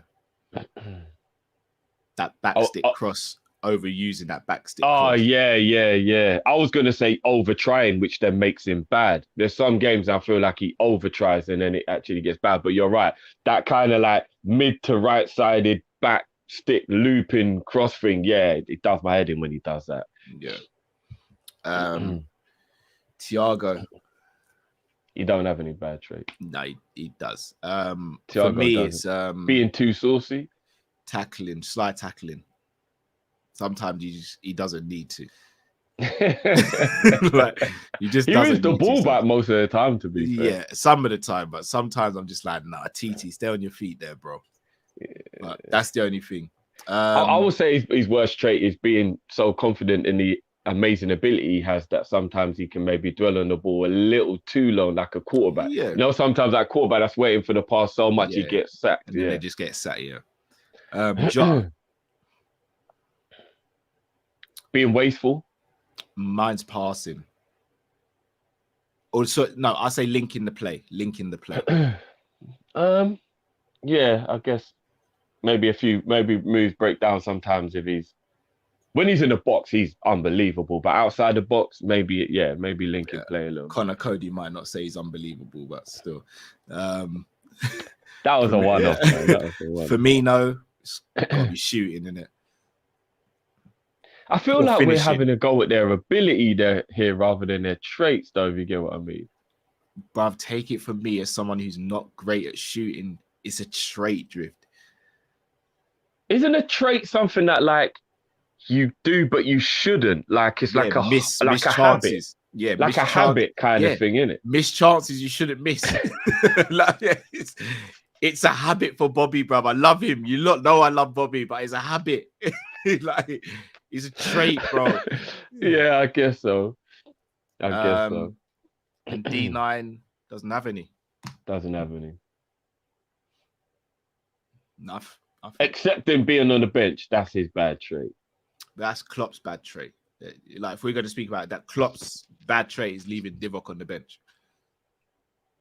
There you go. Maybe he's done that to make the game in the league more fair. I don't know. Maybe he's just playing 4D chess and now he's unleashing him and just showing what the GOAT can do. So Nostradamus in that. Yeah, come on. So I'm saying, he sees me in training, he's like, oh, no, it'd be too unfair, and he's going to get drug tested because they're going to think he's not from here. They're going to think he's from Area 51 if we play him often. I get the GOAT things, innit? There's a couple man that there's a couple man that don't play in the first team, like Gomez, but I would have said like ball watching. Yeah. Loads of times he gets caught under the ball. Like, there's a few other players, but yeah, he said do the 11. So yeah. All right. Well, people, obviously, because it's a 3:00 kickoff, we can't do a watch along, unfortunately, tomorrow. But that is something we are looking into. So we are going to make sure we try and get something sorted for the 3 p.m s. If anyone knows any ideas, then hit us up in the DMs or email us. That'd be greatly appreciated. We will be back though straight after the game. We will be straight after the game, hopefully celebrating a win. Yeah, nothing else. Maybe it isn't. Maybe it's a good idea it ain't on camera. I think we would have been really stressed about this.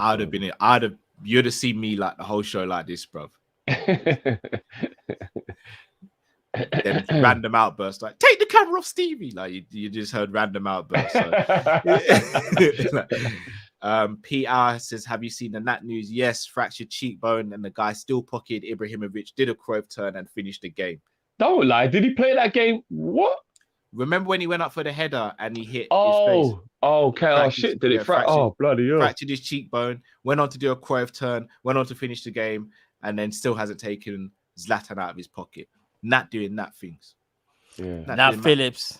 Doing Nat things. By the way, when that 45 mil for all those players things come up, nobody ever look at me sideways again when I said how much we should get for Nat. I remember when everyone was like, Drift, you're doing the most there. I'm telling you. About that. I'm telling you. Even now, tell me if I said to you right now, who would you rather spend 40 million on? Harry Maguire or Nat Phillips? Tell me you would pick Harry Maguire. Nat. Choosing Nat. Who's doing that? I don't know. Some people thought he was worth 88 or whatever. Oh, of course they did. Some people thought he was worth every penny they paid for him. And he is, for us rival fans, he's worth every single penny. To watch that on a weekly basis, sensational. Promo said Matip's trait is stressing about the offside linesman. Yeah, do you know what? Shout out to out of context Matip on Twitter. He always manages to catch Matip when he's having a rant about someone or something, and it is hilarious every time. Hilarious every time. When he waves his hands in the air. Yeah, it's jokes, limbs everywhere. Yeah. PR says, didn't KDB leave a Champions League final because of that injury? He did. But Nat is built. Look, let's be real. Nat's built different to most man in the world. Like, if Ngannou punches Nat, I reckon Nat's eating it on the forehead still. On the forehead, he's eating it. Yeah, saying, maybe at the chin, but not forehead. The chin, but on the forehead, he's eating it and saying, I got more where that comes from. I definitely feel like there's about 5, 6, 7 clubs fighting for Europe that could do with Nat Phillips as their starting lineup centre back. Never mind the fact that he's our 5th choice, but that's how high I rate him. So. Indeed. Well, guys, once again, thanks for watching. Shout out to FansBet, our show sponsor. Make sure you check them out. You'll be seeing some odds come out on Twitter as well, some exclusive odds. So if you sign up with them, you'll get exclusive odds, brilliant odds as well for the weekend. So make sure you do that. Check them out. Check out their YouTube channel. Subscribe over there as well. You'll see me, Matt, and Drifty over there. So make sure you do that. We will be back tomorrow around 5 p.m. Yeah, anything else, Drift? No, man. Just hopefully we can get the W tomorrow. And we'll catch you after the show. And make sure you check out our Twitter as well, guys, where we've got a couple of great FansBet deals and odds and stuff like that. So make sure you click the link and go through, and they'll know that you came through us, man. So check that out. Indeed. Matt, anything you want to add, bro? Listen, been a great show. I'm glad everyone has been able to catch the show. And if you haven't already, like, share, subscribe already, and make sure you check out the Christmas merch as well. Check out, and not only that as well, obviously, big up all the callers as well that came on tonight. Obviously, it was good chopping it up as always. Tomorrow, as you know, you get the dub. I said it before and I say it again. It's wartime. It ain't Sentiment FC. It ain't, Gerard's coming back to Anfield. Like, man's got to be like, nah, bro, it's wartime. We need to get the dub, get the 3 points. If we have to slap him up, slap out Aston Villa, we do what we got to do. No, we have to. Big man team, we got to do what we got to do. No. Shouldn't you say it like that? It hurts, man. Bro, we can do all the like exchange gifts and all that afterwards. But you see, like, bro, those 93 minutes, whatever, bro, we coming to take our head off. He is. Big man thing, he is. Apparently, just before we go, Jota's out injured for the game. Are you joking? We got D9. It's cool. No, it's not like that. It's Jota just messed up my fantasy. But anyway. Oh, that's gonna be hold on. Matt was actually upset for a selfish reason. Not a team reason, for a selfish reason. Okay, yeah. I can't wait till Zabiri hears about this and brings it out next week, bro. Fantasy Premier League. No, the fact that you weren't upset about Liverpool, you're upset about the fantasy league. No, because I'm gonna remind him as well. No, hold on. But you man have got it wrong. Why would I be upset if we got D9? Okay, then. Oh man, you see what he's doing, just trying to jump on the ship and that. All right, cool. Yeah. He emotionally dragged me back in, and it worked. It worked. But not only that, I've got information that you might not have had. He trained today, apparently. When I checked some, when he's training. No. I think he's missed training up until today. Okay. I could be wrong though, but I read something that he'll be on the bench. Today. He'll be on the bench if he I think didn't he train. will be on the bench. Yeah. I think he'll be if he didn't train, he'll be on the bench. He'll be on the bench. Cool. Well, people, it's always a pleasure. Thank you very much for joining us. Until we see you tomorrow, have a fantastic rest of the evening. Stay safe, stay blessed. We are Kopish, and we are out, people. Peace.